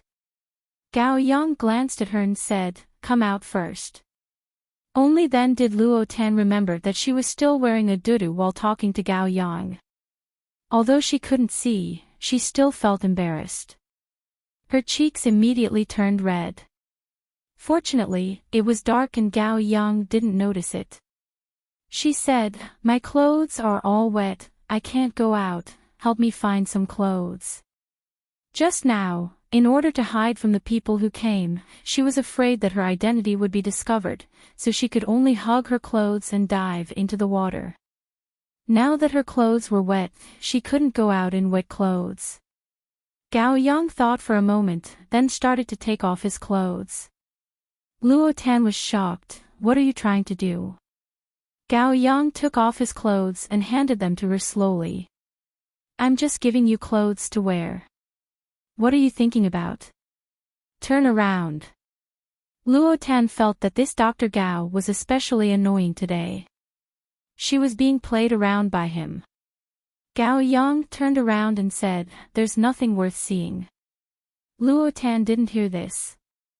She just came out of the water and hid behind a rock. She quickly put on Gao Yang's clothes. Gao Yang's clothes were a little big for her, but she couldn't care less at the moment.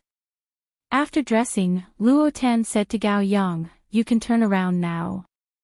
Only then did Gao Yang turn around with a smile. "Tell me, what's your condition?" Luo Tan asked. "How have you been sleeping these past few days?" Gao Yang asked a question. "I slept with everyone." Luo Tan answered matter-of-factly. "You will sleep in my room from now on." "Why?" Luo Tan was angry. Men and women should not touch each other. "Are you a woman?" Gao Yang laughed. "Yes, you are not a man."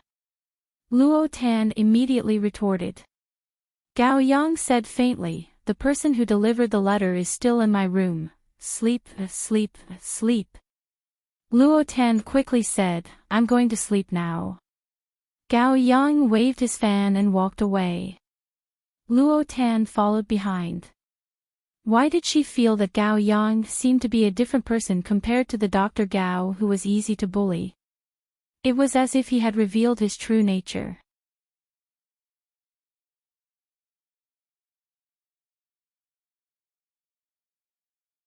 Chapter 878. The journey was very long, and after 3 months, they finally arrived at the land of Great Liang. Xie Jingxing's caravan moved very fast. If it was an ordinary person, one would need to walk for more than half a year.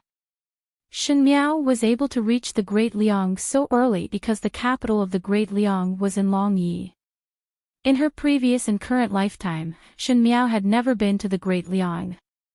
In her impression, Great Liang was a very rich country, and she heard that Longyi was also very prosperous.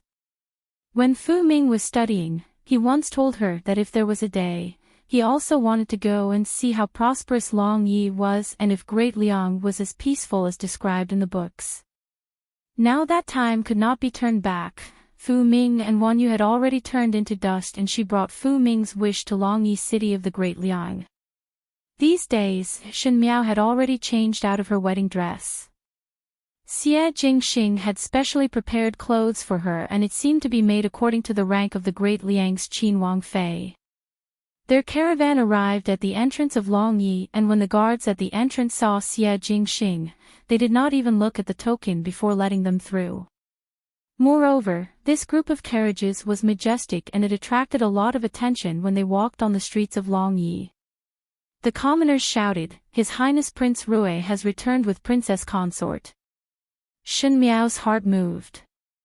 Xie Jingxing was marrying a wife in Mingqi, but the commoners here seemed to know the ins and outs of the matter and were not surprised at all. It seemed that long before this, Xie Jingxing had thought of ways to spread the news in the Great Liang. As for Xie Jingxing saying that Emperor Yonglu already knew about this matter, Shen Miao did not really believe it. Just as she was thinking, the curtain of the carriage was pulled open and Xie Jingxing rode outside. "Want to see the scenery of Longyi?" At this time he had already taken off his mask. In Great Liang, most likely he did not need to hide his identity, and his expression was different from when he was in Mingqi. That kind of lazy and frivolous attitude had slightly dissipated, and there was more sharpness and edge. Shen Miao looked outside. It was exactly the same as what was recorded in the books, but the scenery of Longyi was different from the Ding capital. Even though the Ding capital was lively, it was only lively in the rich and powerful families. So what if restaurants could be found everywhere? How could ordinary people afford to enter? On the streets of Longye, the people walking were always full of smiles. Shen Miao noticed that the clothes that these commoners were wearing were of good quality and their expressions were also very healthy. It seemed that everyone was living well. Shen Miao thought in her heart that the common people of the Great Liang lived in peace and contentment. Indeed, the rumors of the common people were not deceiving. Longye was also very big and most of the buildings in the Ding capital were exquisite and gorgeous, but the shops and restaurants in Great Liang were grand and luxurious, with some imposing manner. Shen Miao had also been to the Qin country, but the Qin country did not make one yearn for it as much as Longye. Even though she was experienced and knowledgeable, she couldn't help but look at it curiously. When Xie Jingxing saw her like this, he raised his brows. There is no need to be anxious. In the future when there is time, I will bring you out for a stroll. Longye is not small, it will take time to familiarize yourself with this place. He did not deliberately lower his voice and there were commoners who were nearby that looked curiously at Shen Miao's side and said, His Highness Prince of First Rank treats Wang Fei very well and dotes on her so much. No wonder His Majesty didn't agree to marry him in the past. It turns out that he has a special liking for Wang Fei. The princess is also very beautiful. They look like a perfect match. Not long later she will give birth to the little heir. Shen Miao also heard these discussions and her face flushed red in an instant. The commoners of Longye seemed to be very kind and even the discussions were mostly congratulations or praises. Shen Miao felt somewhat absent-minded. All along, she felt that human nature was evil and people would always comment on things that one did not know, but they did not know that those comments were enough to destroy a person's life. Coming to Longye and marrying Xie Jingxing, she was after all a Ming Qi person and thought that it would be the same as in the past, attracting a lot of criticism, but she did not hear anything. She felt somewhat surprised but her heart was inexplicably touched. You're tuning into the LoveLore Library YouTube channel. We're so grateful for your support and don't forget to subscribe to join us on this incredible journey through captivating stories. Your generosity through donations truly makes a world of difference, as it's the primary source of revenue that allows me to expand and enhance this channel for you. Thank you from the bottom of my heart for being a part of this adventure.